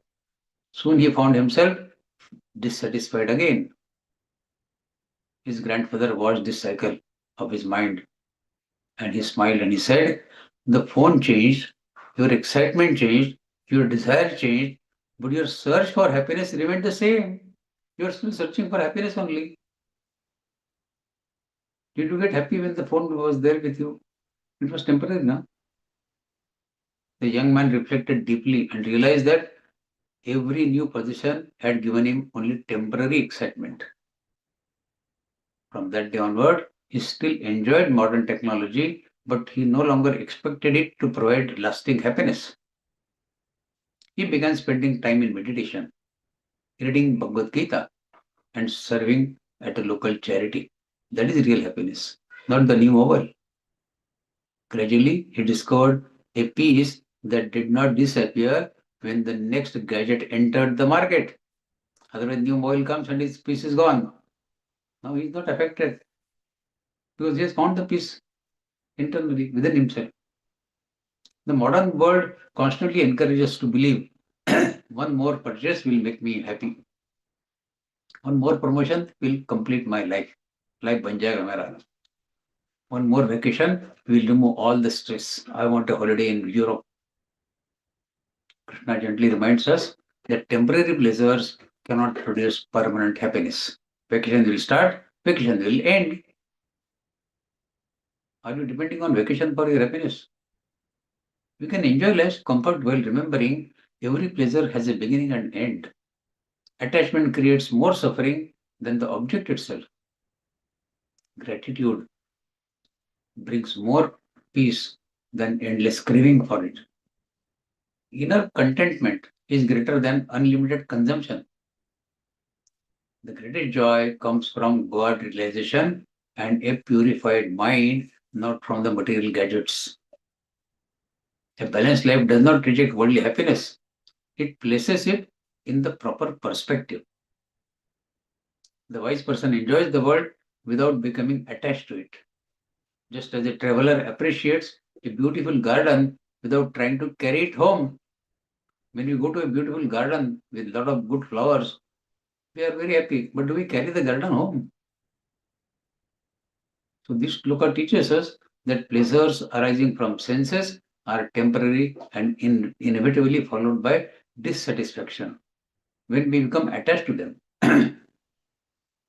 Recognizing their fleeting nature, the wise seek the inexhaustible joy of the self, enjoying the world with gratitude while remaining free from dependence on that happiness which the material gives.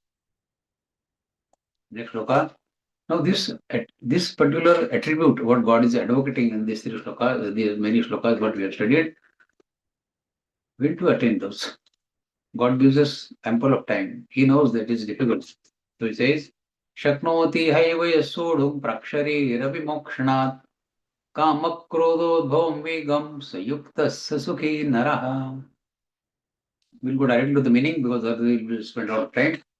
God says, one who is able, while still living in this body, to withstand the powerful impulses arising from desire and anger is a true yogi and a truly happy person. Shaknoti means possible. Sodhum, to tolerate. Praksharira vimokshana, before you leave your body. Even if you can control this calm and krodh, the impulses of calm and krodh before you leave your body, if you are able to control this, then you are a happy person. After explaining that worldly pleasures are temporary, Shri Krishna now identifies the greatest challenge in spiritual life, controlling the inner forces of desire, kamana, and anger, krodha. These two emotions have been described repeatedly in Bhagavad Gītā. Second Adhyaya also says about it. Because they are among the strongest obstacles in our inner peace, calm and krodha. Shri Krishna says that truly successful person He is not one who conquers who conquers the countries or nations or battles or accumulates wealth, but the one who conquers his own mind. No kamana and no krodh. Notice that the expression iha eva, here itself iha eva. Shri Krishna emphasizes that the self-mastery is not something to postpone until old age or until retirement. It must be practiced while living in an active life. Let me retire, then I will study Gita. Then I will do meditation. God says, it is not correct. You can do it while fulfilling your family responsibilities, while you are working in the society and facing daily challenges. The phrase Praksharir Vimokshanat means before the body is given up. Praksharir Vimokshanat. Before death, Praksharir Vimokshanat means spiritual discipline is made for this very life, not after death, not merely as a preparation for another birth. Shri Krishna speaks, Kama Krodhot Bhavam Vegam. ये जो आवेग होता है, impulse, the powerful surge of calm and krodh, desire and anger. The word veg is very significant. It means sudden force or momentum or impulse, like a flood or a strong wind. Think about what happens when the anger arises in us. Within seconds, the heartbeat increases, isn't it? The voice becomes louder. We start shouting. The mind loses clarity. The words are spoken that cannot be taken back. That are the effects of krodha. Similarly, desire, kamana, often appears suddenly.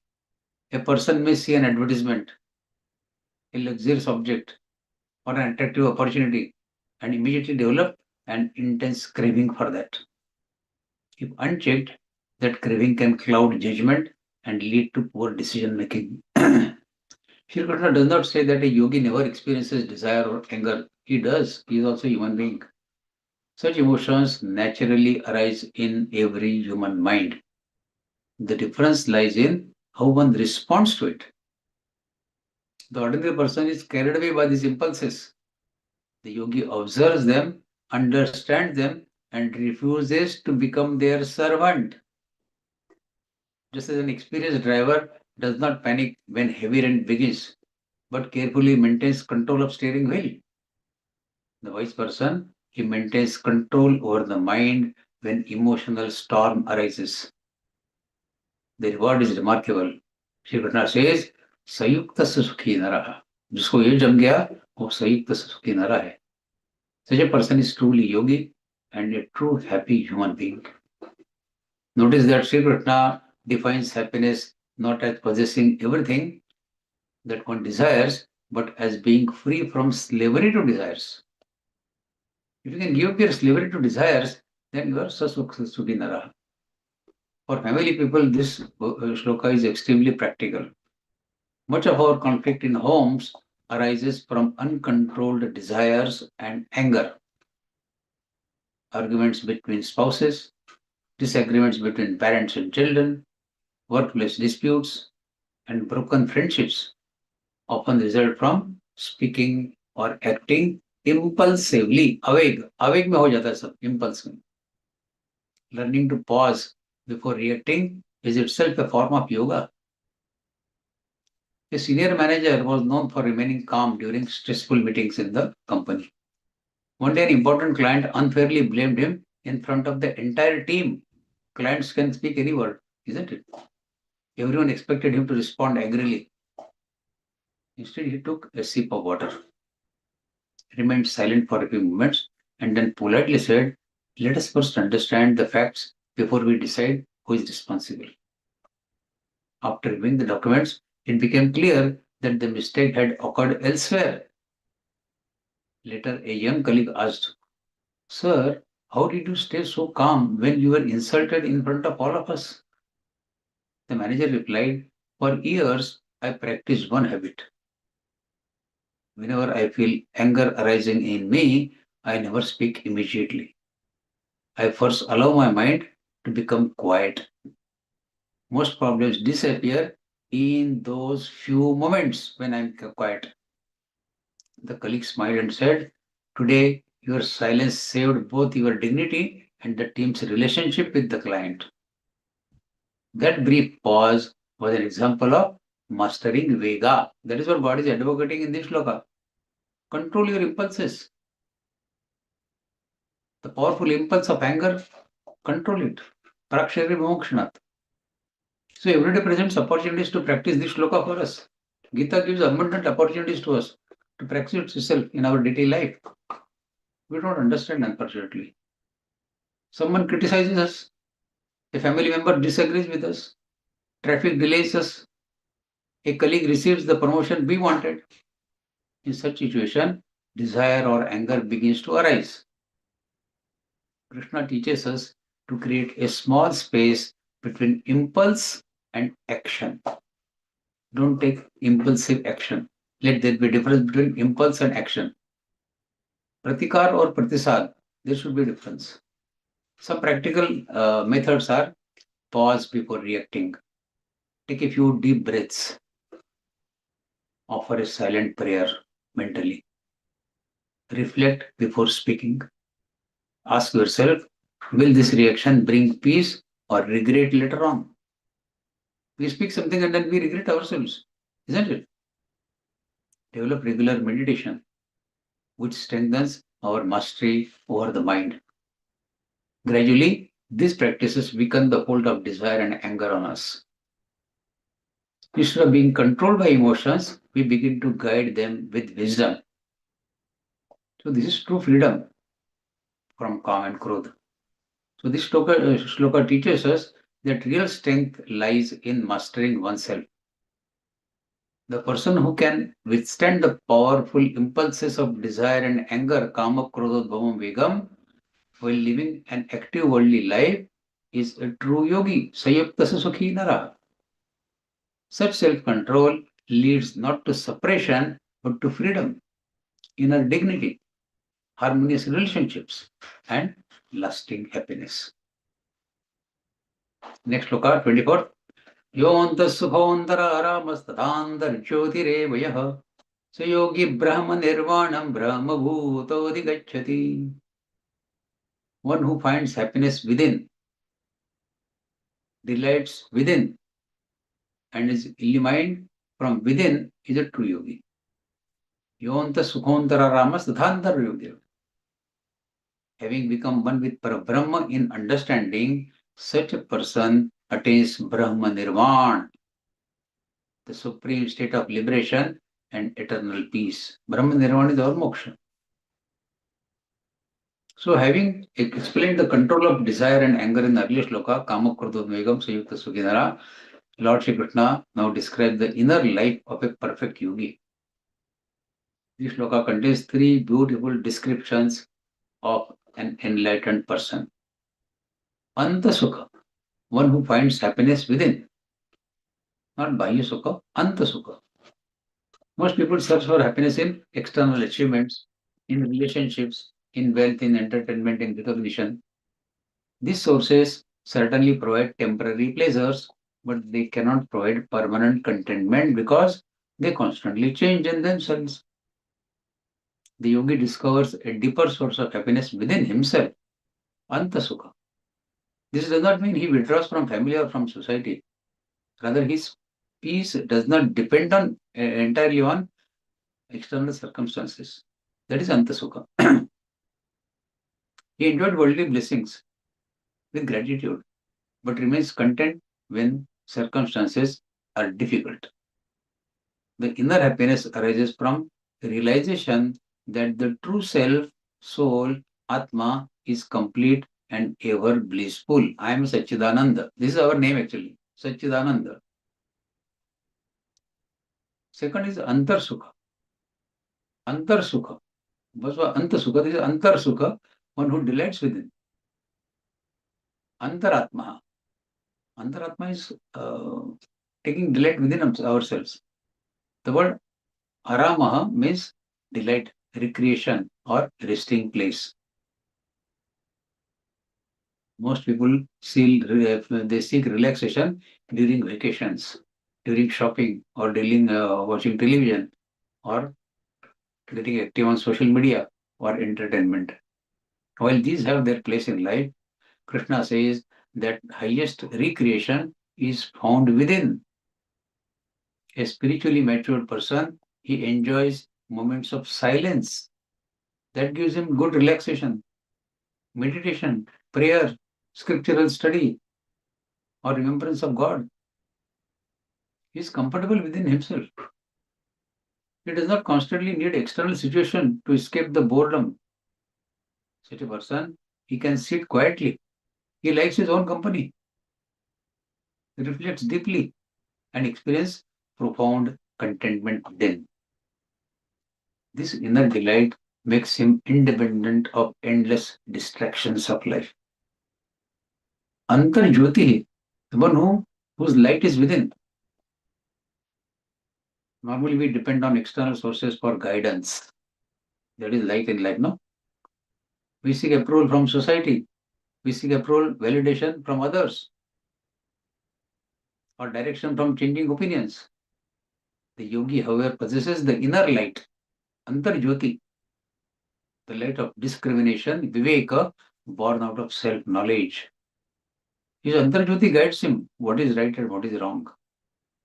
This inner wisdom enables him to distinguish between what is permanent and what is temporary, what is right and what is wrong, what is duty and what is selfish desire, what is real happiness and what is a fleeting pleasure. Just as a lighthouse guides ships through storms, the spiritual wisdom, Antar Jyoti, guides the seeker through the challenges of life. This inner light, Antar Jyoti, does not replace scriptures or teachers. Rather, it is awakened by sincerely studying the scriptures. If you read Gita every day, you do meditation on Gita shlokas every day, you will have this Antar Jyoti within yourself, reflecting upon them, and then living according to the teachings of Gita or Vishnu Sahasranam. Sri Krishna then declares that such a person attains Brahma Nirvana. The word Nirvana literally means extinction. But in Bhagavad Gita, it refers to extinction of ignorance, ego, suffering, not the extinction of self, but of these weaknesses of us. The yogi realizes his true identity as Parabrahma itself, Aham Brahmasmi. This is expressed by the phrase Brahma Bhuta. He has become established in the awareness of Parabrahma, his Brahma Bhuta. Such a person lives in the world but is no longer bound by the world. He continues to love, continues to serve, continues to fulfill responsibilities, yet remains inwardly free. A retired professor, he had spent 40 years teaching at a university. After retirement, many of his colleagues became lonely and restless because they had built their identity entirely around their positions. The professor, however, appeared happier than ever. Every morning he meditated, studied Bhagavad Gita, tended in a small garden, taught unprivileged children without charge, and spent time in prayer. One day, a former student asked him, "Sir, don't you miss your position and your prestige when you are working at university?" The professor smiled and replied, "I enjoy teaching, but I never depended upon the title for my happiness. My work gave me satisfaction, but my peace comes from within." The student noticed that although the professor owned very little compared to many other successful professionals, he radiated extraordinary serenity within himself. His joy, it came not from possessions or status, but from an awakened inner life. He had become Antasukha, Antaratma, and Antarjyoti, what Krishna is explaining in this shloka. So this shloka teaches us that true happiness, true recreation, and true illumination arises from within.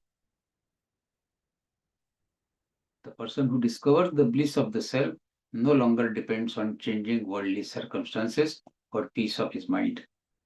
established in the light of inner wisdom, Antarjyoti, and united with Parabrahma, such a yogi attains Brahma Nirvana, the highest state of freedom, the highest state of fulfillment for human beings, and the everlasting joy. Next sloka. Lavante Brahma Nirvanam Rishah Kshina Kalmashaha Chinnadvaidayatatmanas Sarvabhuta Hite Rataha. The sages whose sins and impurities have been destroyed. Kshina Kalmashaha means destroyed. Impurities, sins have been destroyed. Is Kshina Kalmashaha. Whose doubts are removed. Chinna Samshaya, Chinnadvaida. Who have mastered their mind and who delight in welfare of all beings attain Brahma Nirvana, the supreme peace and liberation. So in this sloka, Shri Krishna describes the qualities of people who attain the highest spiritual state. Rather than emphasizing miracles or rituals or social status, Shri Krishna Bhagavan points to 4 inner qualities that every sincere devotee, including a householder like us, can cultivate in his daily life. First is Kshina Kalmasha, purified of inner impurities. The greatest obstacles to peace of mind are not outside us but within us. Uddharedatmanatmananatmanamo Atma Vyatmanamandur Atma Viriparatmana. This is we learned in 6th Adhyaya also. Our ego, our selfishness, our greed, our anger, our jealousy, and our hatred. They are the great obstacles for peace of our mind. Spiritual practice gradually weakens these impurities of our life. Just as mirror reflects clearly when the dust is removed, the mind reflects the light of self, Antarjyoti, when it is purified. Chinnadvaidha, free from doubt. A doubtful mind is always restless.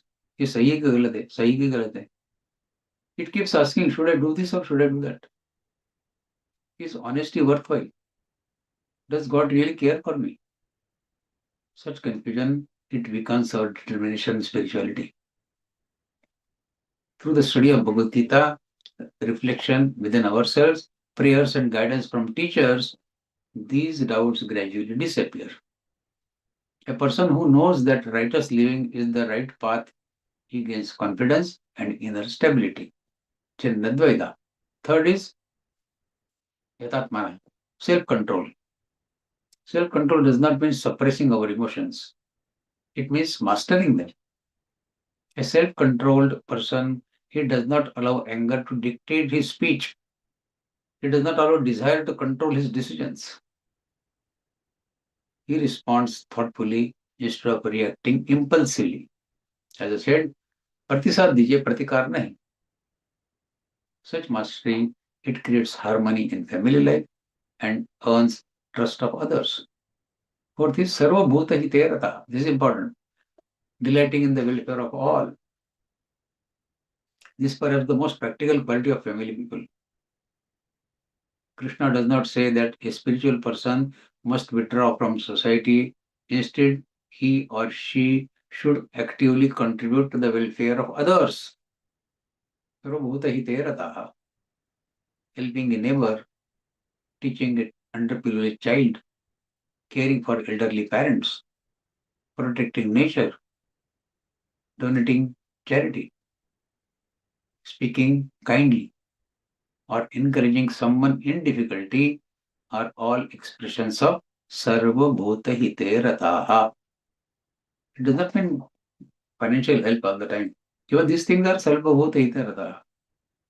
When our concern expands beyond me and my family to include society, our heart becomes larger and selfishness naturally diminishes. The result of cultivating these 4 qualities is Brahma Nirvana, a state of deep inner peace that is not dependent on external circumstances.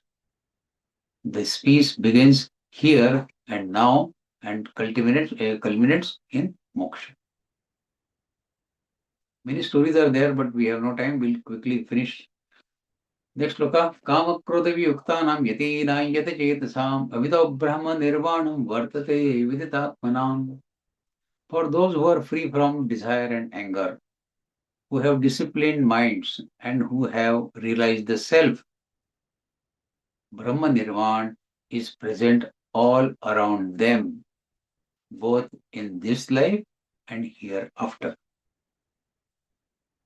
In earlier shloka, Shri Krishna described four qualities of liberated person: purity of mind, freedom from doubt, Chinnadvaida, self-control, Yatatmana, and concern for welfare of all, Sarvabhutaihi Terata.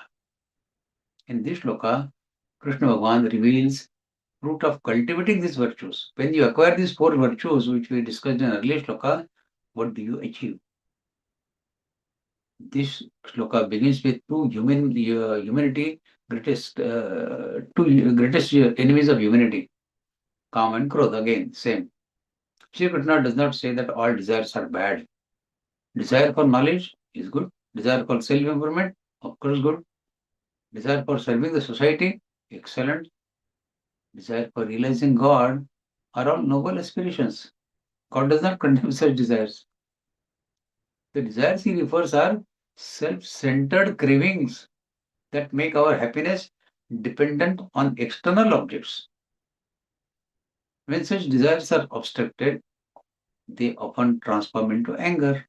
Kamana purti hui nahi, to krodha aa gaya. This is exactly what Krishna explains in earlier second chapter also. How the cycle starts. Dhyayato vishan pusa sangaste shupajayate, sangat sanjayate, kamak kamat krodho vijayate. क्रोधात भक्ति सम्मोह सम्मोहात प्रतिविप्रमा प्रतिभ्रंशात बुद्धिनाशो बुद्धिनाशात प्रणश्यति. From attachments become desire, from desires comes anger. Thus desire and anger are like two links of the same chain. A person who gradually frees himself from these two forces, he experiences tremendous inner freedom. Shri Krishna calls such people yatinam, disciplined seekers, yatinam. Here the word yati does not refer only to yogi or monks living in monasteries. It refers to anyone like us who sincerely strives to master the mind by controlling the Kam and Krodh. A mother who controls her temper while raising children, a businessman who refuses dishonest profit, or a student who resists distractions to pursue higher goals, are all practicing discipline of a yati. The next word is yatachetasam, those whose minds are under control. A controlled mind is like well-trained horse. It carries its rider safely to the destination. Otherwise, what happens when the horse is uncontrolled? We can imagine. An uncontrolled mind is like wild horse that throws the rider into danger. The greatest promise of this shloka appears in the words Abhito Brahma Nirvanam Vartate. Literally, this means Brahma Nirvana surrounds them on all sides. What a great reward from God. This is a remarkable statement from Krishna. Shri Krishna is teaching that liberation is not merely a future event after death. The liberated person begins experiencing its peace here and now from all sides. Even while living in the world, managing a family, working in an office, or serving the society, such a person enjoys an inner freedom that cannot be disturbed by external circumstances. His happiness no longer depends on possessions or praise or on success. This is because he has become Viditatma, one who knows his true self. He knows his Atma. Vidhi means to know. Knowing the self means recognizing that I am not merely this changing body. I am not possessions or social status. My true nature is pure, eternal consciousness. This understanding removes fear, insecurity, and loneliness in life. We'll quickly cover the remaining two shlokas and then close the session. Sparshan kratva vairmaya chakshashayavantare broho pranapanau samo kratva nasabhyantarcharinau The yogi withdraws the mind from external sense objects. Sparshan krutva bahirmayas. He removes. He withdraws his mind from the external objects, gently fixes the gaze between the eyebrows. Bahirmayas chakshushaivantere bhruvo. Between bhruvo, he focuses his mind. Balances the incoming and outgoing breath. Prana pano samokritva. Pran and apan, incoming and outgoing prana vayu is prana pana. They are balanced samokritva. After doing that, by doing so, he prepares the mind for meditation and inner realization. So this is a preparation for yoga, which Yogeshwar himself is teaching us. After teaching the principles of Karma Yoga, self-control and inner peace, Shri Krishna now introduces the practical discipline of meditation, which we partly experienced while Vidyavine Sampanne Brahmani Gavestini Shrinikaya Vashvapakesha. We did small meditation on that shloka. So this final shloka of chapter 5th serves as the bridge of 6th Adhyaya, Dhyana Yoga, Atma Sanyam Yoga, where meditation is explained in great details, how to sit, where to sit, how to control the mind, where to look. This shloka should not be misunderstood or should not be understood merely as a breathing technique. This is the pranayam nahi hai sirf. Krishna is describing us the preparation of the mind for meditation, not only pranayam. He is telling us how to prepare mind for meditation. The first instruction for meditation God gives is sparshan krutva bahirmayan. Keep external sense objects outside. Bahar ki cheez bahar. Meditation, don't think anything about the bahar ki thing. Sparshan krutva bahirmayan. This does not mean physically running away from the world. It means temporarily withdrawing the mind from the worldly concerns. For a few minutes during meditation, we consciously let go of business worries, family disputes, financial concerns, mobile phone notifications. Switch off the mobile when you're meditating. Future plans and past regrets. Give up all this. The world remains outside while the mind turns inward. This practice is similar to closing the door of a room before beginning an important meeting. When you are discussing something in the company also, what does the boss do? He will close the door because some discussion, important discussion is going to happen. The world is still there, but our attention is no longer scattered to that world. The second instruction is Chakshusheva Antare Bhruvo. Chakshusheva Antare Bhruvo. Directly gaze towards the space between the eyebrows here. This does not mean straining the eyes or forcing concentration. The purpose is simply to reduce distraction and help mind become steady. Many meditation traditions interpret this as keeping the eyes half closed with relaxed awareness. The emphasis is on mental focus, not physical tension. Third instruction concerns the breath. Prana pano samo kritva. Balance the incoming and outgoing breath is prana pano samo kritva. Notice that Shri Krishna does not prescribe an elaborate breathing exercise here that he will describe in the 6th Adhyaya. Instead, he emphasizes natural, calm and balanced breathing. Modern science beautifully supports this teaching. When breathing becomes slow and even, the heartbeat also slows. The nervous system relaxes. The stress hormones decrease. The mind becomes clearer and more focused. Thus, balanced breathing becomes a doorway to a balanced mind. The breath and mind are closely connected. When we are angry, the breathing becomes rapid. We experience this. When we are frightened, the breathing becomes shallow. When we are peaceful, breathing naturally becomes slow and rhythmic. Therefore, by calming the breath, we indirectly calm our mind. This shloka teaches that meditation is not an escape from responsibilities, rather, it is a daily opportunity to recharge our mind. You will experience the wonder of meditation. Those of you who are doing this already, they know it, how great it is. Just a mobile phone requires regular charging despite being expensive. The human mind requires regular periods of silence to function efficiently. So meditation is our charging recharger. For family people, even 10-20 minutes of daily meditation can significantly improve your patience, concentration, emotional balance, and relationships. Meditation, it makes us better parents, better spouses, better professionals, and better servants of the society. Because it strengthens the quality of our mind itself. A senior software engineer worked in a highly demanding company. All IT companies are demanding only.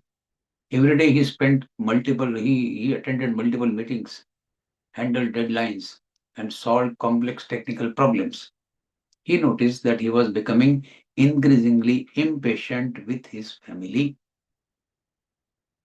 On the advice of a colleague, he began spending 15 minutes every morning sitting quietly. He switched off his phone, sat comfortably, observed his breathing, and mentally repeated God's name. Om is God's name. Initially, his mind wandered constantly. But after several weeks, something changed. His wife noticed that he became less reactive. His children observed that he listened to them more patiently. Even his colleagues remarked that he remained calm during stressful situations in the company. One day his son asked him, Daddy, what had changed? He smiled and replied, I have not changed my job. I simply learned to quieten my mind before beginning my day, which I do when I do meditation. His external responsibilities remained the same, only his inner state had transformed.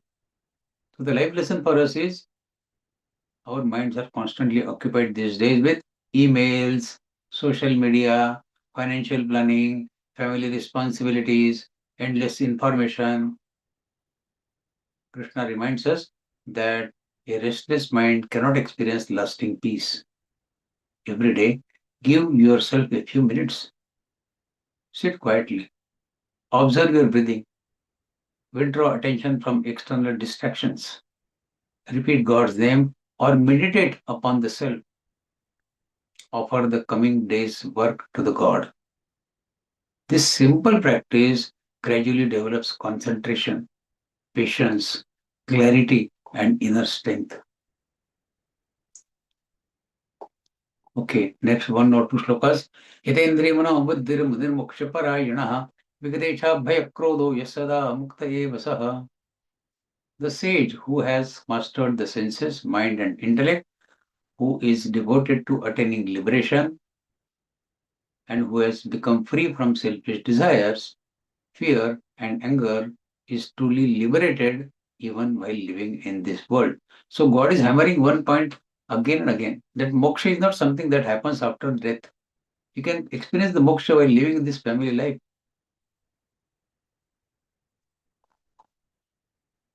Time is running. So a success example of this shloka. A successful businessman, he faced severe financial setback during an economic recession. Many of his competitors, they panicked, blamed others, and become consumed by anxiety. Although deeply concerned, this fellow, he remained composed. Every morning he spent 20 minutes in prayer and meditation before beginning his work. Instead of asking, why has this happened to me? He asked, what is the right thing to do now?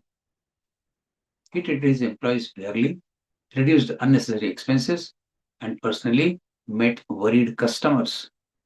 Slowly, his business recovered. A friend later asked him, how did you stay calm when everything seemed to be collapsing? He replied, money is important, yes, but it is not my identity. If I lose my peace while trying to save my business, I lose something far, far, far more valuable.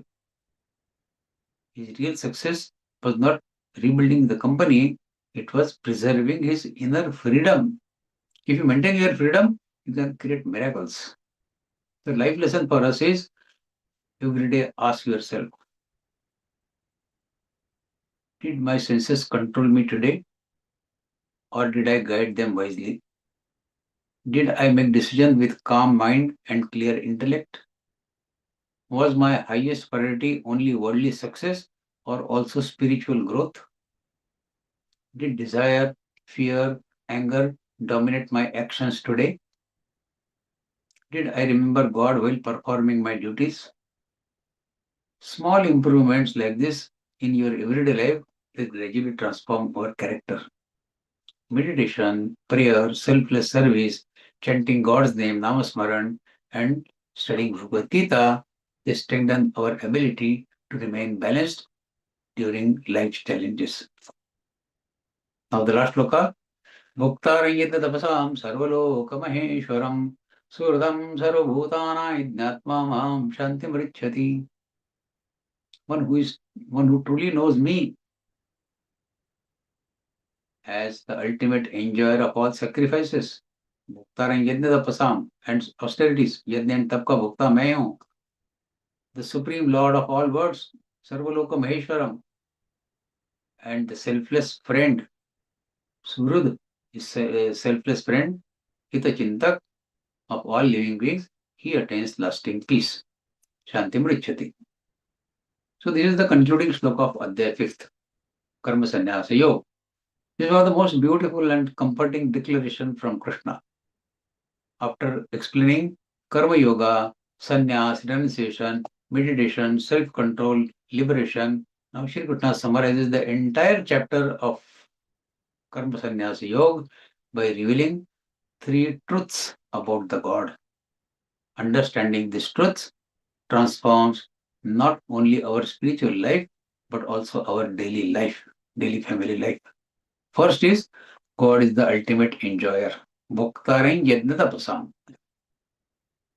Whenever we perform noble action, Bhagavad Gita says you perform your kartavya karma is your performing yajna.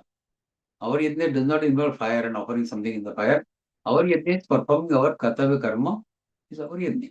Serving parents is a yajna. Taking care of family is a yajna. Helping neighbors is a yajna. So while whether serving our family, helping society, praying, or practicing self-discipline, we should remember that the ultimate offering is to God. I am doing my kartavya karma. It is offered to God. He is the bhakta of my yajna. Imagine preparing a meal with greater care for the loved one. The joy comes not merely from cooking, but from offering it with love. Similarly, every action becomes sacred when mentally offered to God. When we work only for praise or for recognition, disappointment is inevitable. Because human appreciation is uncertain. लोग तारीफ करेंगे क्या? हर बार नहीं करेंगे. When we work as an offering to God, the work itself becomes fulfilling. This is the essence of Karma Yoga. Second thing is, we should know God as God, the Supreme Lord of all worlds. Sarva Loka Maheshwaram is He only. Many of our worries arise because we believe that everything depends on us. We think I alone must solve every family problem of mine. I alone control future. Everything must happen according to my plans. Shri Krishna gently reminds us that there is a supreme intelligence governing the universe. सर्व लोक महेश्वरम कुछ और है भैया, आप नहीं है. Just as planets move according to the divine laws, without our intervention, countless events unfold according to God's cosmic order. Recognizing God as the Supreme Lord, Sarva Loka Maheshwaram, it does not make us passive. Rather, it teaches us to perform our duties sincerely while surrendering what is beyond our control. This attitude reduces anxiety and increases trust in God. Third thing God says, you should know me as Suhridam. God is the friend of all beings. Suhridam Sarva Bhutanam. I'm not your enemy, Baba. I'm your friend. I'm your well-wisher. I don't expect anything in return from you. This is perhaps the most heart-touching statement in this shloka. Surudam sarva bhutanam. Shri Krishna does not merely say that he is the ruler. He says he is our friend. My God. God is saying, I'm your friend. Notice the word surud. A friend, mitra, may expect friendship in return. But surud is a selfless well-wisher. Does not expect anything in return. He seeks our welfare without expecting anything. God is our surud. Like loving mother who cares for her child, even when the child misbehaves, misunderstands her, God continuously works for our highest good. He gives us many opportunities to attain moksha. He has put us in this Gita class, in this Gita revision. He helps us to absorb this knowledge. Sometimes life brings success, sometimes failures, sometimes joy, sometimes challenges. Shri Krishna assures us that behind every experience is the loving guidance of divine friend, Surud, who sees bigger picture of universe than what we can. Many of life's painful events later become our greatest teachers. We experience difficulties in life, but those difficulties become our greatest teachers in life. Faith in God's friendship, that He is my friend, He is my Surud, He is my Hitachintak, it gives us strength to accept both pleasant and unpleasant experiences with gratitude. The result of understanding these three truths is Shanti, lasting peace. If we know God like this, that He is the ultimate enjoyer of my kartavya karma, He is enjoyer of Bhaktari Yidapasam, Sarvaloka, and then Sarvaloka Maheshwaram and Surud.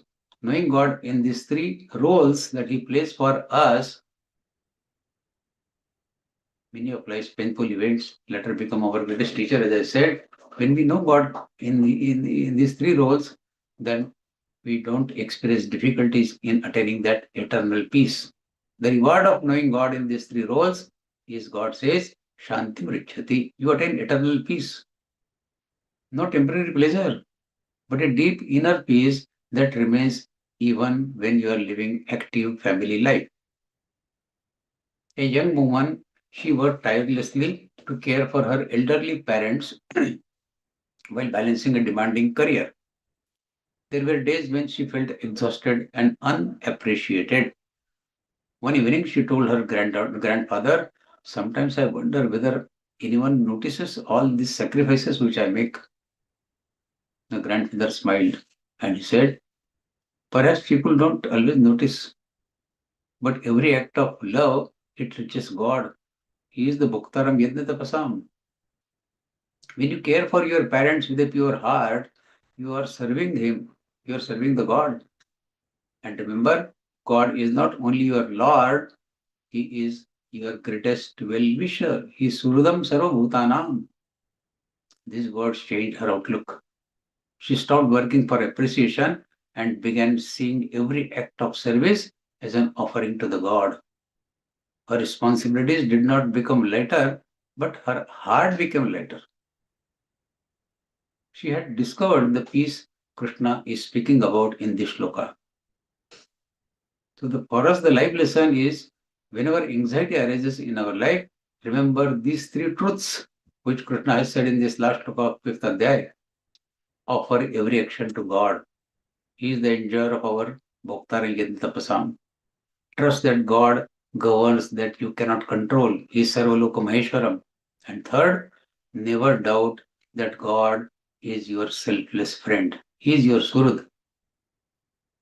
A simple daily prayer can be, O Lord, this work is your offering. You are the master of this universe. Whatever result you give, I accept with gratitude because you are my greatest well-wisher. Living with this attitude transforms ordinary duties into spiritual practice and replaces worry with faith.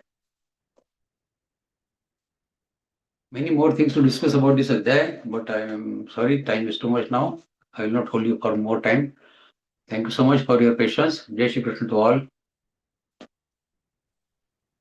Vikas Bhaiya, our heartfelt gratitude for such a beautiful and illuminating Vivechan.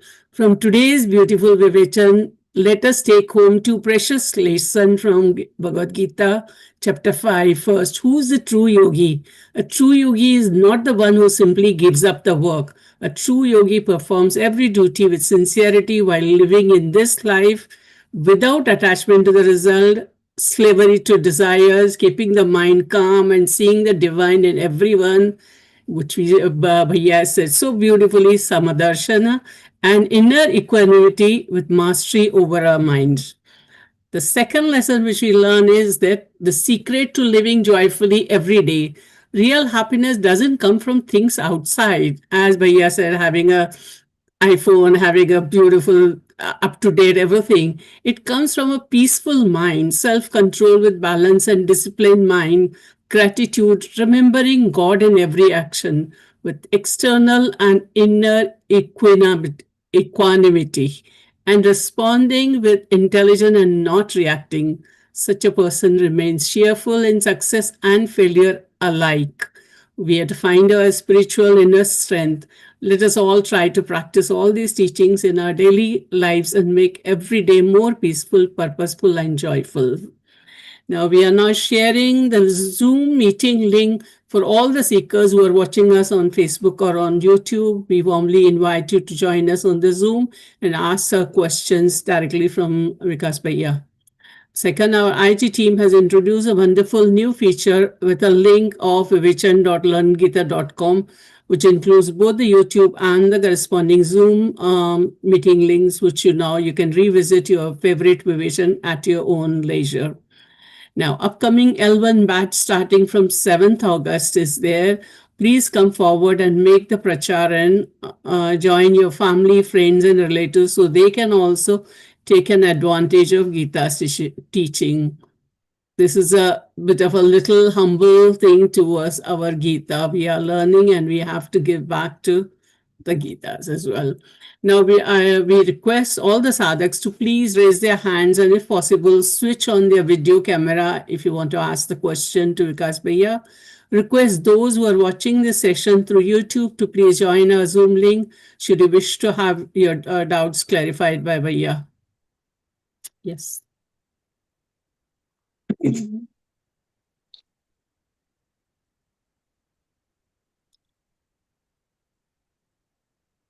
Jai Shri Krishna Bhaiya. Jai Shri Krishna. Bhaiya, thank you for the session. I got to know many things, but still I have this confusion always in my mind that materialistic things, though they are materialistic, we come to know at some point of time how much we have spent it or how much is remaining and all. Like suppose I tell you about the fuel in the car. There is a meter which shows how much fuel is spent and how much is remaining.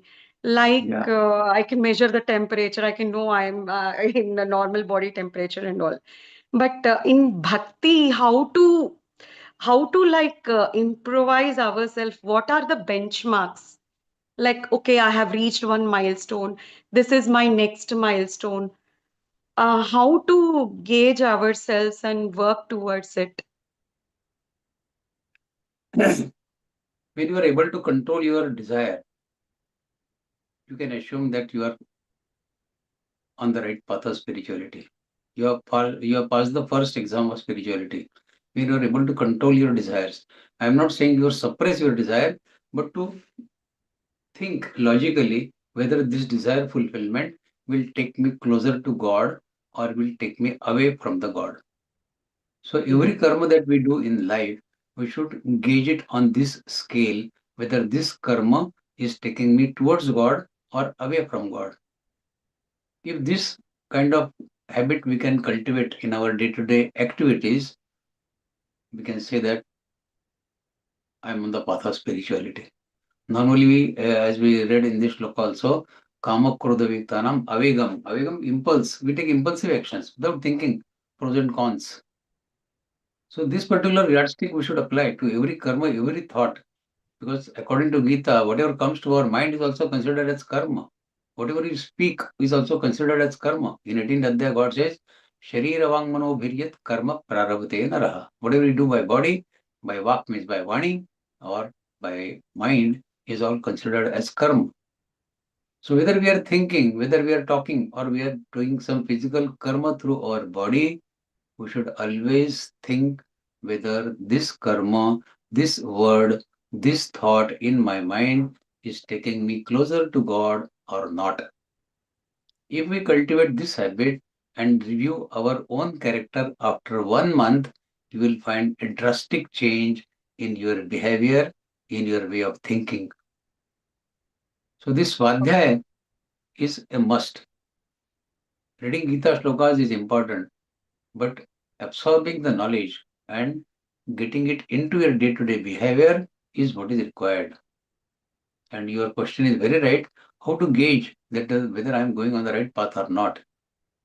When you start thinking about others more than yourself, when your selfishness is evaporating and your sarvabhuta hite rataha, or your emotions of thought of giving satisfaction to others, it increases.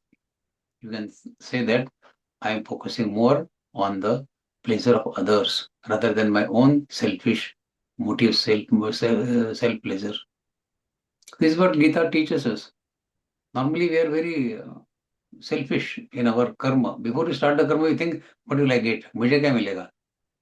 When you stop thinking that, mujhe kya milega thought, when it stops coming to your mind, and you do the karma with nishkam, without expectation of return reward, I always give this example.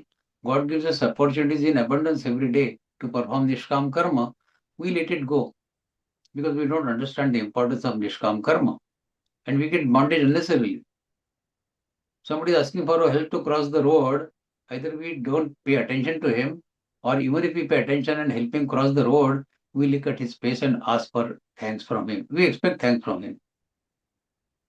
God says, you lost an opportunity of nishkam karma. Why do you expect? You have done your job, no? Finish, full stop. So when we start helping others without expecting anything in return, you can say you are on the path of spirituality. Thank you, This is Vaidya. major.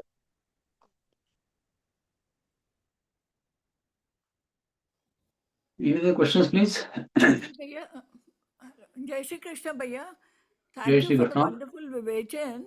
Bhaiya, I wanted to ask you, there's always been a doubt in my mind that right from childhood, I'm sorry I'm going into the past, but then this is something that has bothered me always, that अगर हम लोगों को बचपन से Bhagavad Gita and Ramayana, all these teachings were there, we would have been able to handle our life and our situations in a without making silly mistakes, which जिसके पीछे there is guilt in me कि I could have handled this better. So to Yes. get over this is not so easy. The past keeps coming, repeating that oh God, ये situation I would have handled better. Now that I Yes. started Gita and listening to all these vivachans, मतलब इतना super knowledge है, but then ऐसे लगता है कि why we were हमको क्यों इससे दूर रखा Deprived गया of this. schools में, colleges में. Hmm. That is my thing. How to get over it, भैया? See, this is the thing that Gita Pariwar is trying to spread Gita knowledge to every possible segment of the society. We are taking classes for kids in the schools. There are several states who have made Gita learning compulsory in their schools. Yes, And we are offering them help right. through our classes. We are taking classes for the prisoners in more than 50 jails in India. Yes, We sit with them every day, every week, explaining to them about the message of Bhagavad Gita as to how Apijat Sudaracharo, even if they are papi of papis, even now God gives them opportunity to attain Him. yes, Once a papi is not always papi. Till you are breathing, you have the chance to change yourself. That is what Gita says. And we tell them with examples from their prisoner life only. Explain. See, Gita audience is different. For kids, Gita is to be explained differently. For family people, Gita is to be explained differently. For prisoners, Gita is to be explained differently. Yes.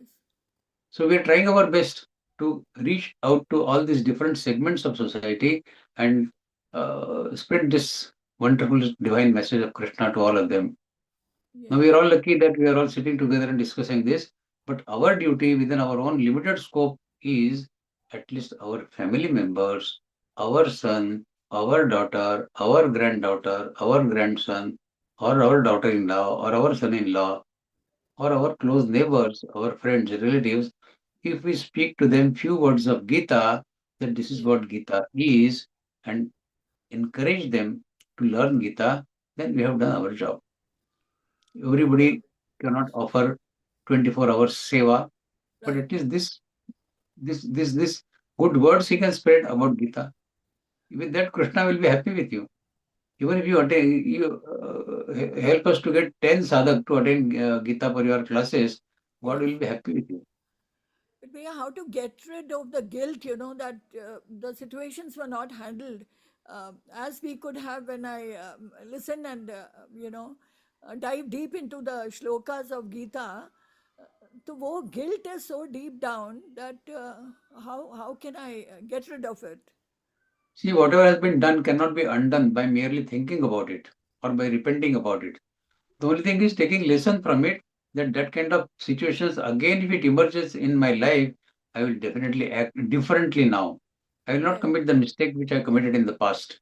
I have learned new things, new knowledge I have acquired, and I will act differently now. right. So challenges keep coming to life till we be our last. It is not Yes, that the only past the challenges came and we acted wrongly in those. The challenges will keep coming. Everyday life is a challenge.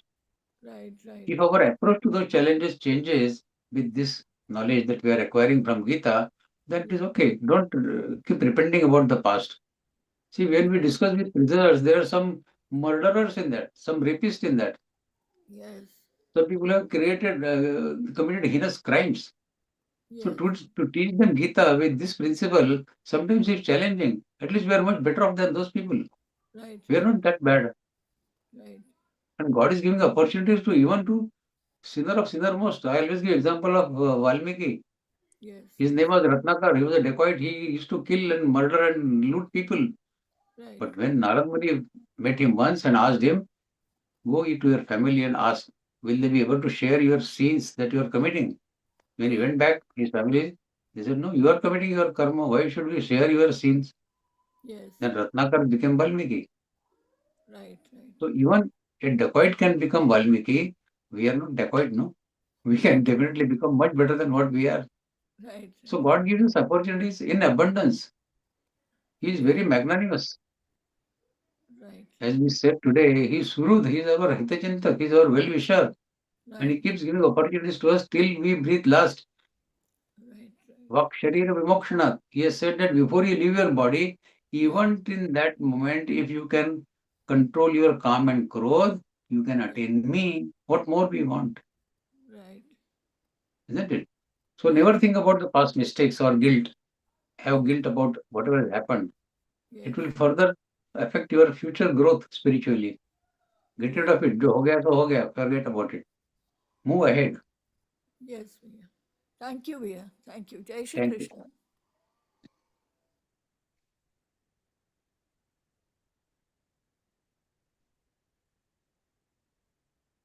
Okay, if there are no questions, we can close the session, or if you can reserve your questions for the next session, you can ask any question about Gita, any Adhyay, any shloka in any session.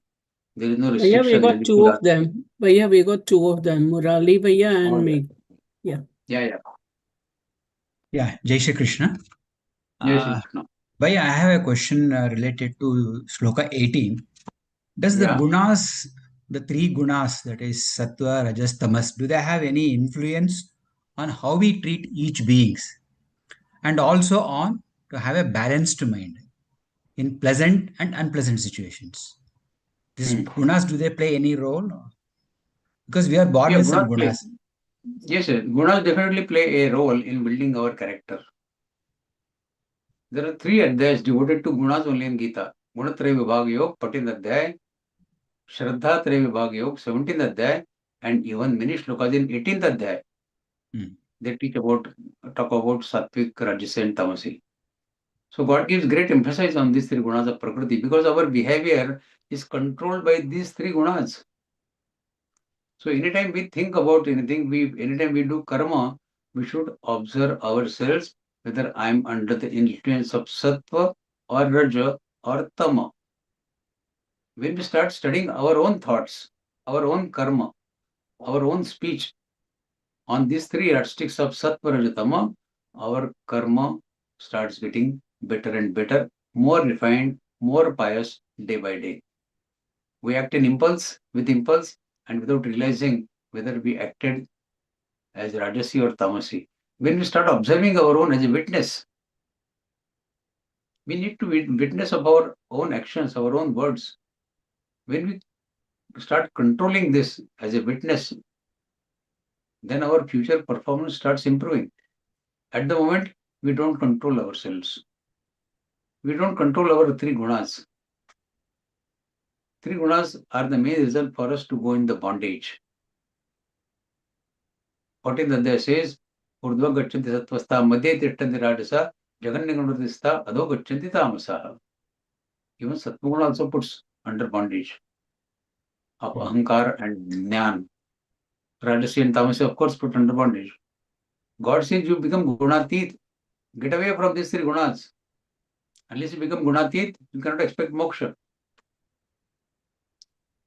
So this is an equanimity, as you said, how to remain equipoised in success and failure. This equanimity is not something which is to be acquired after the karma result is already in front of you. This mental preparation is to be done before you start the karma. That I am starting karma, I will perform it with full sincerity, with full dedication, with full honesty. Whatever result comes, I will not allow that result to disturb my internal peace. This is equanimity. Otherwise, after the karma is performed and you get favorable results, everyone knows what is favorable and what is good and what is bad. Isn't it? Correct. So this equanimity, it cannot be experienced, it cannot be exercised if you try to have this equanimity after the karma file is already in your hand. A person who can treat success and failure equally is either an insane person or a person who doesn't care. We are neither. We are sensible people and we care for everything. So God says this equanimity is not something which you should have after the karma is already done by you. You should prepare yourself mentally before you start the karma. That I will perform my karma like a surgeon performing operation. If he is performing operation, he should be focusing fully on his operation process rather than thinking whether I will succeed or I will fail. Then this karma, focus on karma will definitely reduce. So God says, don't give focus on your karma phala, put focus on your karma itself. Then only you can be equanimous. Okay, got it. Jai Shri Krishna. Thank you. Jai Shri Krishna. Shri Krishna भैया। जय श्री कृष्ण।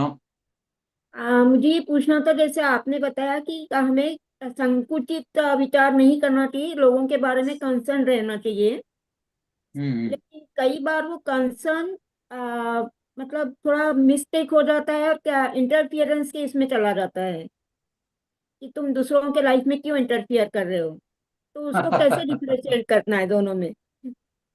हाँ, ऐसा है कि जब हम लोगों को कुछ अच्छी चीज बताने जाते हैं, जैसे आपने आपके पड़ोसी को बताया कि देखो मैं गीता पढ़ रही हूँ, मुझे बहुत अच्छा आनंद मिल रहा है, आप भी गीता पढ़ो, तो ये सर्वभूत रहता है, आपने उसको भले के लिए कहा है।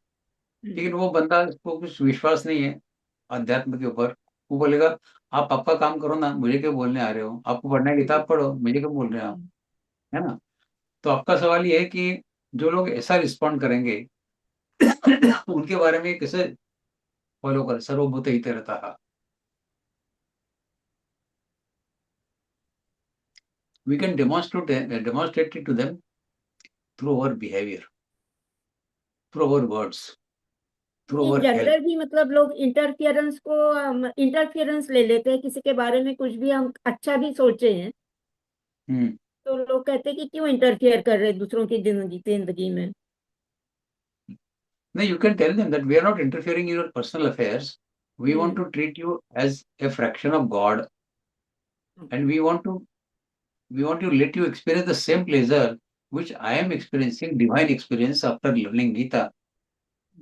Now I'm considering myself as a fragment of God rather than a physical body. When the knowledge develops to that level that we start treating ourselves as a fragment of God, Mamai Maushu Jiva Loke, rather than body, then that pleasure level is totally different, which normal people living in the family life or material life, they can never imagine about it. They never think about it, that there is a life beyond body. You can tell them that Gita teaches us to enjoy life beyond body. Try it once. If they don't agree, it is up to them. But telling them is our duty. Whether they listen or whether they accept our advice or not, is up to them. Everybody has to be fortunate enough to come Gita way. Isn't it? We are fortunate that Krishna brought us on this path. Everybody is not as fortunate. We should try to help them. But God says in 18th Adhyay, those who do not trust me, those who do not have faith in me, don't run after them to teach Gita. Try it once, twice, but leave it after that. दादा एक और question था कि जैसे कहते हैं कि आप मतलब 13 कोटि जप करो तो देव दर्शन होता है, तो देव दर्शन मतलब क्या होता है? देवदर्शन मतलब फिजिकल कृष्ण आपके सामने आके खड़े नहीं होते हैं, but but you start experiencing that अंतर ज्योति, अंत सुख इन योर ओन आत्मा. You start experiencing that you are not this body, mind, or intellect. You are that Paramatma. That is the darshan of God you take. We start feeling ourselves as Aham Brahmasmi. Parabrahma और मैं अलग हूँ ही नहीं. This Advaita you start experiencing. Not only reading, today we read in the book, but we start experiencing this Advaita Bhav when we complete some Namasmaran with some dedication, of course. Or we do some meditation for years. Years of meditation also give you the same result of attaining Paramatma. Getting this Aham Brahmasmi thought in your mind. And when we attain that level of knowledge, then there is no other thing that will please your mind more than that. Material pleasure, as we discussed, it comes and it goes. This pleasure of life is imperishable, avinashi, avyaya. So this is what we should try rather than, okay. जय श्री कृष्ण भैया. जय श्री कृष्ण. भैया आपका session बहुत ही अच्छा था. I just want to ask about some more details on samdarshana. How can we implement in our life that samdarshana experience? See, when as we discuss the example of a doctor, likewise in our life also we meet different people. In our life, for example, family life people, the type of people we meet is, we meet a Brahmin that comes to our place for performing puja on some religious event, religious ceremony. Okay. Then we live in a society where there is a security guard. Then there is a lady who comes for cooking or house cleaning, housekeeping activities at our home. Then we go to temple where there is a Panditji sitting there. Then there are neighbors. Then we visit doctor occasionally for some health consultations. We go to some rich people in life with whom we have contacts. Sometimes we walk through some slum area also, seeing the poverty in those areas. While going through all this in our life, if we have this in our mind that Vidya Vinay Sampanne Brahmane Gavastani Shunichaivashvapake cha Pandita Samadarshana.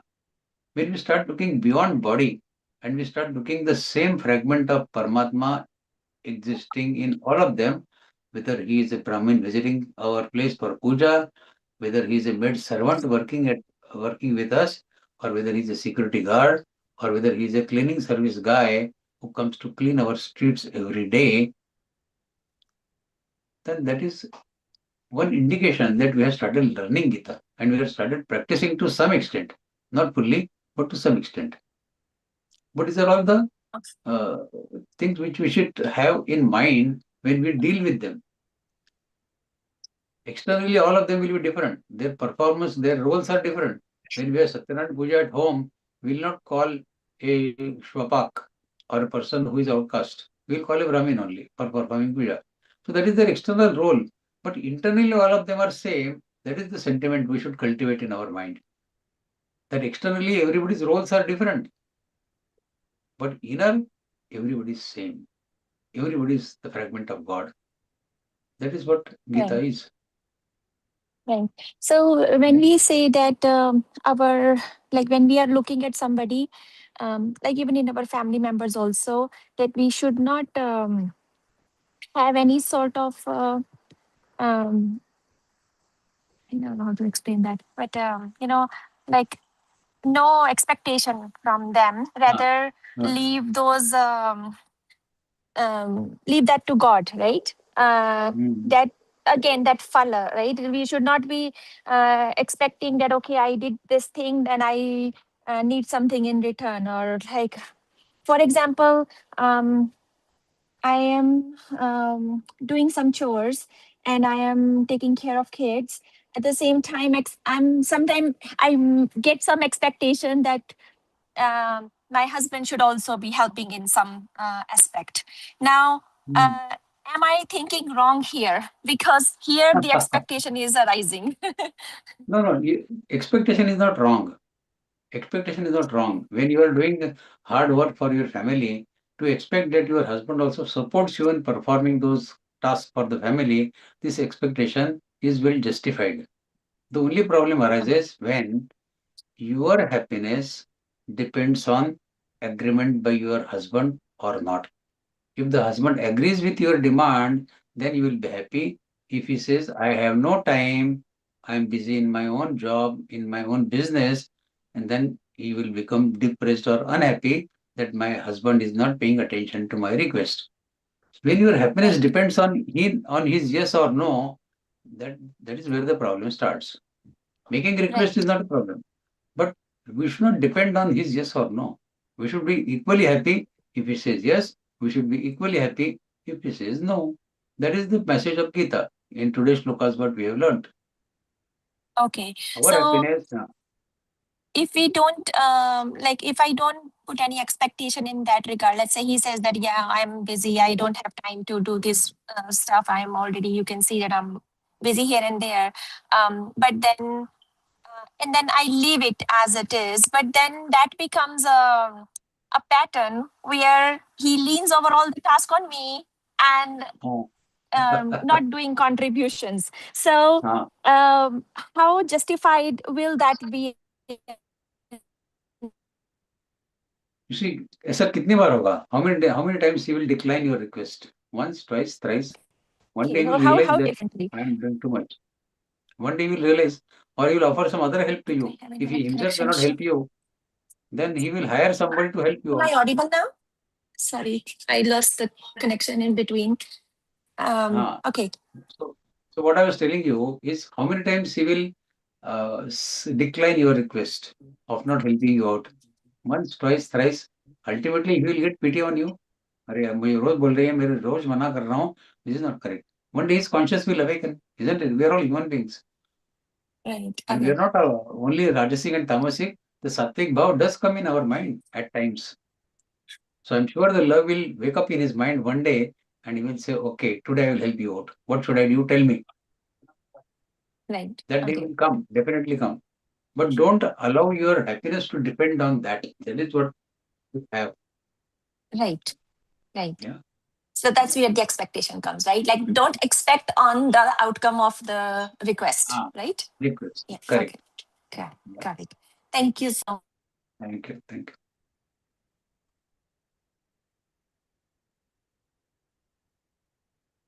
Shall I? Hello. Jai Shri Krishna. Jai Shri Krishna Bhaiya. Can you hear me? Am I audible? Yes. Yes. Yes. Very, very happy to see you again in the evening. I was there in the morning also for full Oh. Patantar. All Sundays I Okay. attend all the full Patantar from 6:30 to 9:30. Today I was very happy to see you for the 18th Vaidya recitation. Again, I'm here. I'm very happy to see you. I completely attended all your Vivechan session of fifth chapter, not standard. Bhaiya, you give lot of importance to meditation, I find. Yes. In the Yes. earlier this thing also, I found that you give a lot of importance to meditation. I joined meditation, a type of meditation known as Anapanasati meditation. I was doing that sincerely. Since I have come to Bhagavad Gita, I see myself withdrawing from the meditation. I do just for half an hour or 1 hour. I find not to blame it. I'm wasting time. I should learn more of Bhagavad Gita, more recitation of Bhagavad Gita. So this way, I'm going away from the meditation. Of course, although I do 1 hour or half an hour in the morning and in the evening, I join the meditation session. But again, I'm not totally involved in long hours of meditation. But I feel very, very happy attending all the recitation classes and the Vivechan class. Am I wrong? Am I? No, you're not wrong. But to get this knowledge that we are getting through Vivechan or by studying of Gita or Vishnu Sahasranam, to get into your mind deeply and to get that knowledge, ultimately changing your karma and changing your behavior, you Yes, need to do that has definitely taken place. Transformed myself a lot. transformation. Yeah. See, the main help that Dhyan gives us is Mm. that only. It changes us internally. Right, Bhaiya, they The said way go inward, all that thing in our well, yes. meditation. But I'm It not may able appear, to. Yes, it Bhaiya. may appear initially as only words, but when we sit for half an hour, Mm. focusing our mind on the thoughts of that particular shloka, keep a shloka in mind when you are doing dhyan. Keep the message of that shloka. As we did today, Vidyavine Sampanne Brahmane Gavastini Yes, Shunichaiva yes, yes. Shloka Gita Pandita Yeah, yeah. Samdarshana. Take any shloka of Gita or take any shloka of Vishnu Sahasranam. Take the Um, meaning of it. Find out the so the- meaning of it, the word to word meaning as well as between yeah. the line meaning of it. Yeah, but we have practiced anapana, that is focusing only on our breath. Only on Breath, our yeah. breath. Anapana is focusing on breath only. Breath We have to only. go a stage further. Yeah. Okay. But Yeah. in while doing so, my mind chatting, wandering here, other thoughts keep coming. वो तो होता है normal. That is normal. Don't get discouraged by it. It happens. It will I great, happen for a few days. get greatly discouraged by those things. What am I doing here? I could have studied few more No, no, no, no, chapters. no. Never think that way. Always think that I will continue doing it come what may for next 30 days. And then observe your own mental peace after 13 days. 30 days, you'll experience, you'll feel that whatever you have control your mind from distractions was definitely worth it. Because the mental peace that you gain after 30 days regular dhyan is unbelievable. To tell you very Unbelievable. frankly, Bhaiya, I get up at 3:30. Automatically, I wake up at 3:30, but I don't feel like going into meditation. I feel that I would rather That take up is, a chapter in. that is because your mind may be currently full of anxiety, full of desires, or full of some other thoughts about others. You are not thinking about yourself at the moment.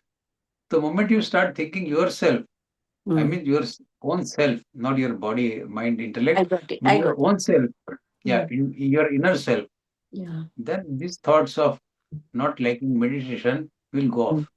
okay. Start Okay. living yourself, start loving yourself, your inner self. Okay. That I am that inner self, which is a fragment of God, and I want to experience that togetherness of my inner self with the God when I sit for meditation. So Yeah. meditation is the step which will take us closer to the God. Now, Yeah. when you That's it. know that you are going closer to God when you are meditating, definitely you will start liking it, no? Right. But yeah, but then the thoughts keep coming so much, mind chatting, all that thing happening one after the other, one after the other. So That's I why keep. now, that's why you should do pranayam. Pranapano samo kritva. You do pranayam for 5-10 minutes. Okay. Let the mental peace establish through pranayam, and then you do meditation. Don't suddenly Okay. sit down, start meditating. That will never Okay. be successful. Oh, Do okay. pranayam, Okay. do breathing control for 5-10 minutes, Okay. and Okay. then start meditating. Okay. Yeah. Quick question. Second question is Karma Yoga. Bhagavad Gita, Bhagavan Sri Krishna focus so much on Karma Yoga, right? So when people get, I am across that stage, I'm senior citizen, retired, and come to this part, meditation and Bhagavad Gita, I'm very happy. But then I feel others also, other members of my family who are my daughter, my children, they, how will they come out of the, when they get involved in Karma Yoga, they're bound to touch up all the shat tripu we say na kama krodha lobha moksha matsya all that thing. So how one should come out of it quickly? Will it will automatically happen when you get more involved in karma yoga? You have to convince them that by coming this way, you are not surrendering your day-to-day activities that you are doing. You continue to do the same as you are doing now.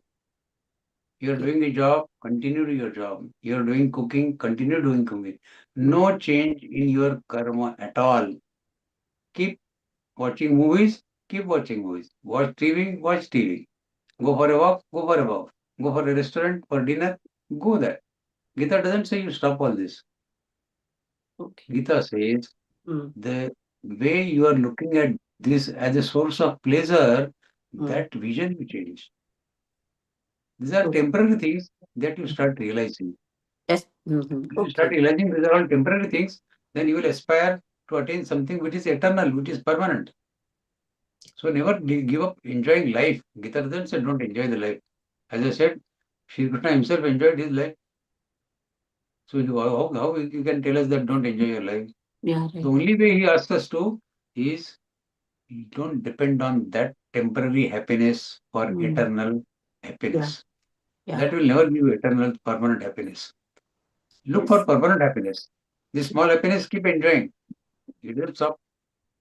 Yeah, But right. But more yeah, than the this, other, no, we are not so much involved in kama, moksha, lobha, all that thing, matsarya, isha. But krodha is one thing. When someone says something, you get deeply this thing, and that plays in at the back of your mind. You are not easily, are not able to easily come out of it.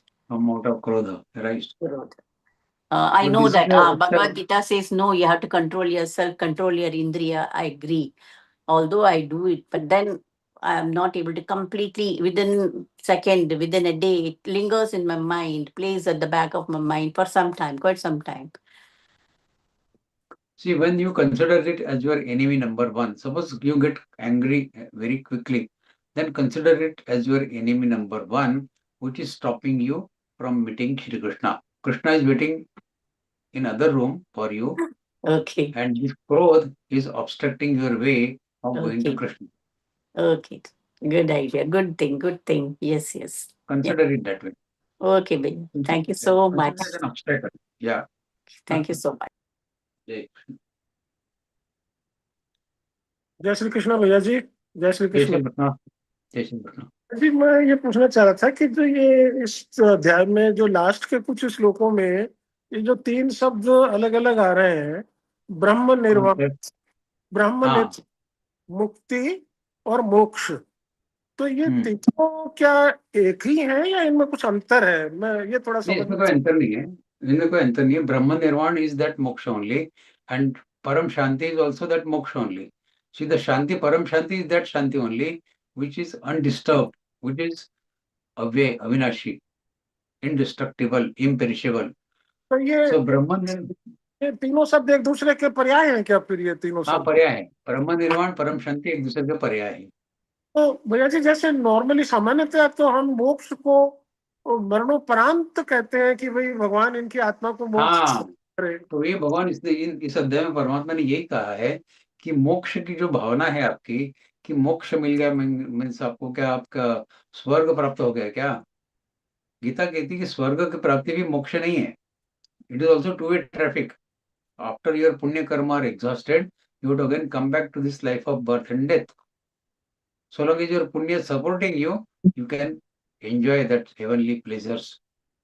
But once that is consumed totally, then you would again come back.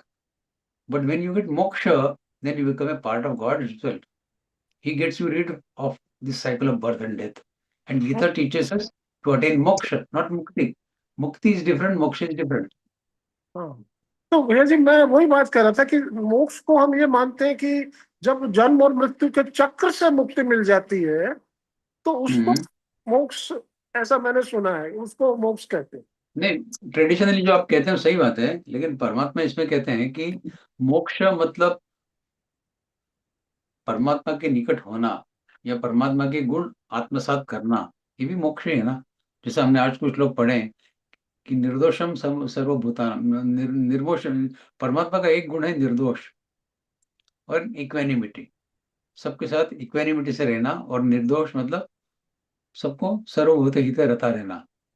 तो यदि ये गुण हमने आत्मसात कर लिए और हम परमात्मा के गुण आत्मसात किए हैं, तो फिर मोक्ष मतलब मरने की आवश्यकता क्या है? फिर जो परमात्मा का जो सुख है, अक्षय सुख, उसका अनुभव यदि इस जिंदगी जीते हुए हम कर रहे हैं, तो जीते हुए मोक्ष है, और मरने के बाद तो मोक्ष मिलने ही वाला है।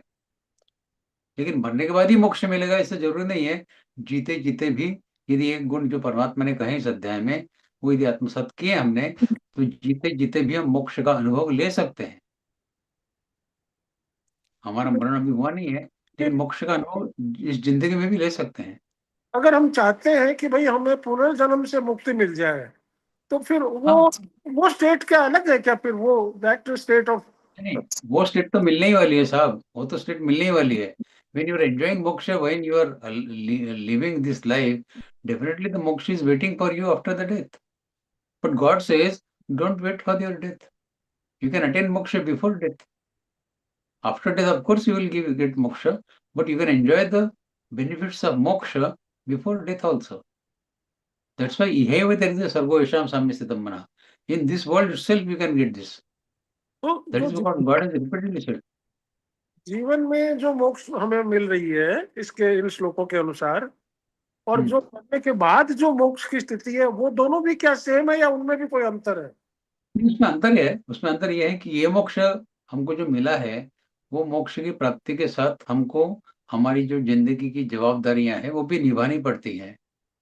लेकिन जब फाइनल मोक्ष मिलेगा, जब संसार के जन्म मृत्यु के चक्कर से हमको पूरी आजादी मिल जाएगी, तो वो मोक्ष में हमको किसी जवाबदारी की निर्वाह करने का जरूरत ही नहीं है, क्योंकि हमारे कोई डिपेंडेंट नहीं है, कोई फैमिली नहीं है, हमारा बॉडी नहीं है। फिर जब तक बॉडी है तब तक तो कर्म करना पड़ेंगे, है ना।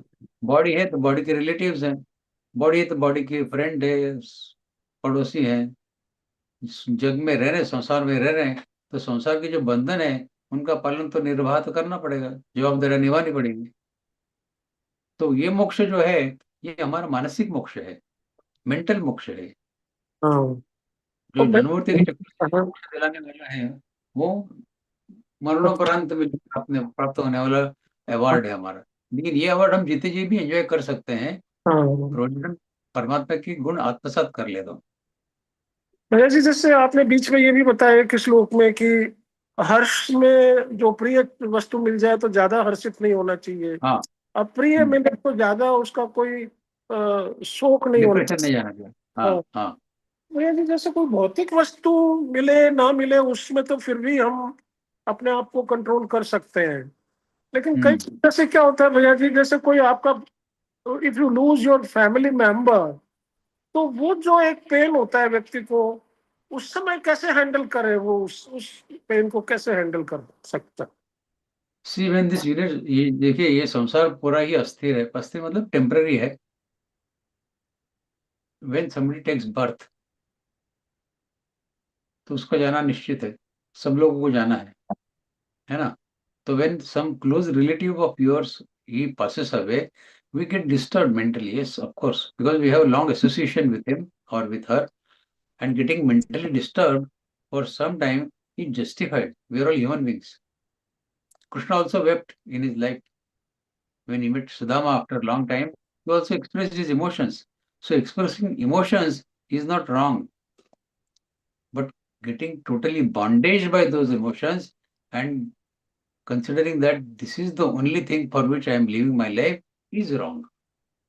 Our sukha dukkha should not depend on our materialistic relationships. Whatever close relative you have in this life, was he known to you in your previous life? Will you know him in your future life? These are temporary relations. We need to perform our kartavya karma, prescribed duties for those relations when we are alive or when those people are alive.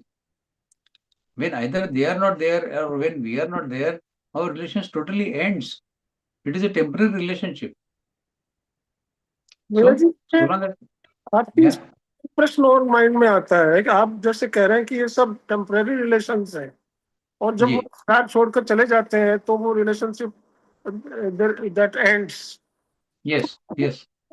हम लोग अपने जो माता पिता होते हैं या grand parents और पेरेंट्स होते हैं उनको चले जाने के बाद भी हम उनका स्मरण करते हैं, उनका उनके लिए श्रद्धा रखते हैं, कुछ करते भी हैं। तो फिर अगर करते हैं, अच्छी बात है। हम उनका श्राद्ध करते हैं माता पिता का. That is our way of expressing gratitude for them. नहीं It तो is not that we offer some food to them and they really enjoy that food in the heaven or wherever they are. It is our gratitude. It is way of expressing gratitude.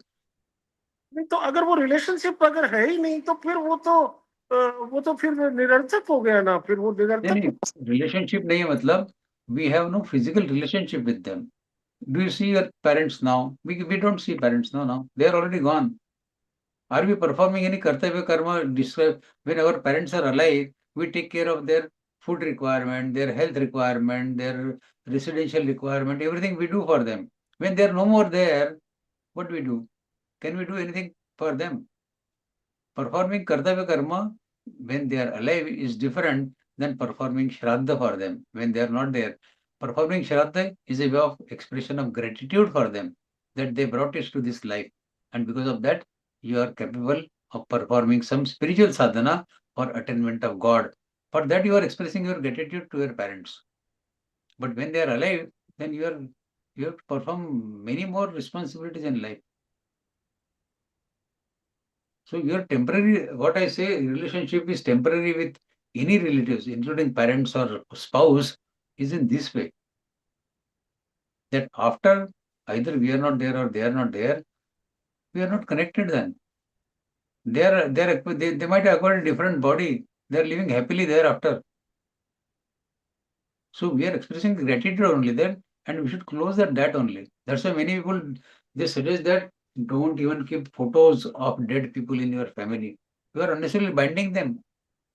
They want to go free, and you are bringing their soul back to your family for what? They are enjoying their new life. Let them enjoy their new life, new body. Why do you bind them to your life? So भैया जी, are you See, saying that it is not advisable to keep the photos of the parents in the house? that is what very spiritual gurus also say this. That by keeping photos and remembering them every day, you are creating troubles for them in their moksha, in their mukti. They are getting bondage because of your bindings. Let them go free. Remember them once in a year on their annual day. Express gratitude for them. That is all. But if you keep the photos of dead people in your hall, every time you are moving in your hall, every moment you keep remembering them, they get pains there, wherever they are. We should allow them to live peacefully, no? Once they are gone, they should live in peace. On one side, we say, आपको परम शांति मिले, and you are disturbing their shanti by again and again calling their name.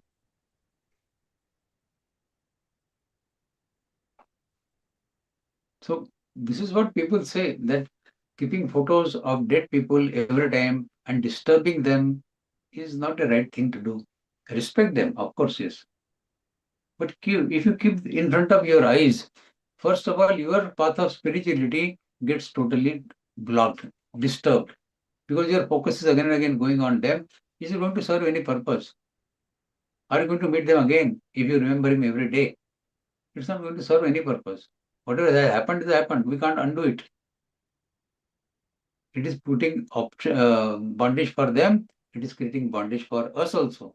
दोनों का भला नहीं है उसमें, आपका भी नहीं है और उनका भी नहीं है.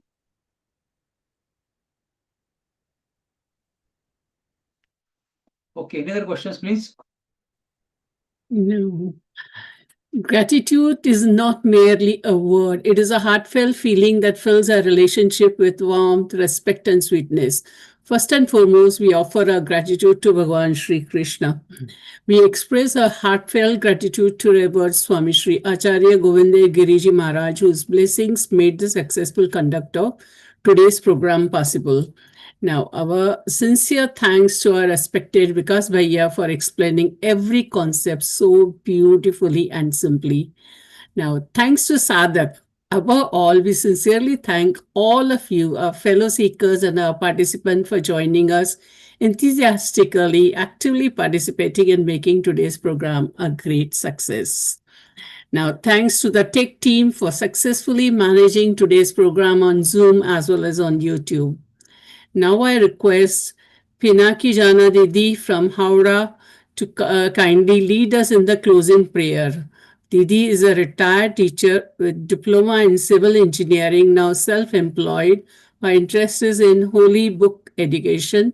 She joined the Geeta Pariwar in January 2025 and gives seva as a TA and GC. मैंने मिस्टेक कर ली भैया, ये तो भैया है. Sorry, मुझे. Okay, भैया, I'm so sorry, really. जय श्री कृष्णा भैया. Sorry. योगेशं सच्चिदानन्दं वासुदेवं व्रजप्रियं धर्मसंस्थापकं वीरं कृष्णं वन्दे जगद्गुरुं श्रीकृष्णं वन्दे जगद्गुरुं. जय Shri Krishna. Jai Shri Krishna. Thank you very much, Bhaiya, for this beautiful and melodious prayer. As we all know, where the name of Hanuman is remembered, every task becomes very easy. Let us now all listen to and sing the Hanuman Chalisa all together.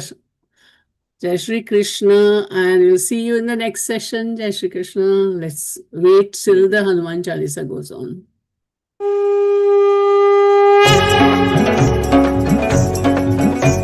Shri गुरु चरण सरोज रज निज मन मुकुर सुधारि बरनउ रघुबर बिमल जसु जो दायक फलचारि बुद्धिहीन तनु जानिके सुमिरौ पवन कुमार बल बुद्धि विद्या देहु मोहि करहु कलेस विकार. जय हनुमान ज्ञान गुण सागर जय कपीस तिहु लोक उजागर रामदूत अतुलित बल धामा अंजनी पुत्र पवन सुत नामा महावीर विक्रम बजरंगी कुमति निवार सुमति के संगी कंचन बरन विराज सुबेसा गानन कुंडल कुंचित केसा हाथ वज्र ध्वजा विराजय कांधे मूंज जनेऊ साजय शंकर सुवन केसरी नंदन तेज प्रताप महाजगबंदन विद्यावान गुणी अति चातुर राम काज करिबेको आतुर प्रभु चरित्र सुनिबेको रसिया राम लखन सीता मन वसिया सूक्ष्म रूप धरि सियहि दिखावा विकट रूप धरि लंक जरावा भीम रूप धरि असुर सहारे रामचंद्र के काज सवारे लाय सजीवन लखन जियाए श्री रघुवीर हर्षि उर लाए रघुपति कीन्ही बहुत बड़ाई तुम मम प्रिय भरत ही सम भाई सहस बदन तुम रोज सगावै अस कहि श्रीपति कंठ लगावै सनकादिक ब्रह्मादि मुनीसा नारद सारद सहित अहिसा जम कुबेर दिगपाल जहाते कवि कोविद कहि सके कहाते तुम उपकार सुग्रीव ही कीन्हा राम मिलाय राजपद दीना तुम्हरो मंत्र विभीषण माना लंकेश्वर भय सब जग जाना जुग सहस्र जोजन पर भानु लील्यो ताहि मधुर पल जानु प्रभु मुद्रिका मेलि मुख माहि जलधि लांघि गए अचरज नाहि दुर्गम काज जगत के जेते सुगम अनुग्रह तुमरे तेते राम दुआरे तुम रखवारे होत न आज्ञा बिनु पैसारे सब सुख लहै तुम्हारी सरना तुम रक्षक काहू को डरना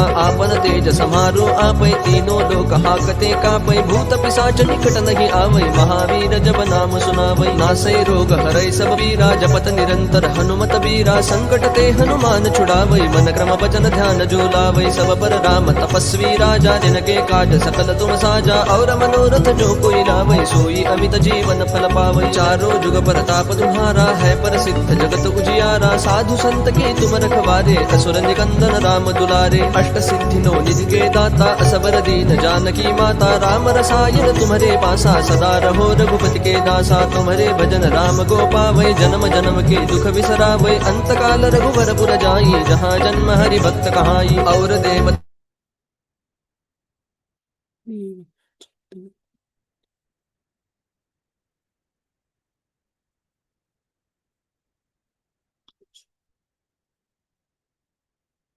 सोई। जो यह पढ़े हनुमान चालीसा होय सिद्धि साखी गौरी सा। तुलसीदास सदा हरि चेरा कीजय नाथ हृदय महडेरा। पवन तनय संकट हरन मंगल मूर्ति रूप। राम लखन सीता सहित हृदय बसहु सुर भूप। सियावर रामचंद्र की जय, पवन सुत हनुमान की जय।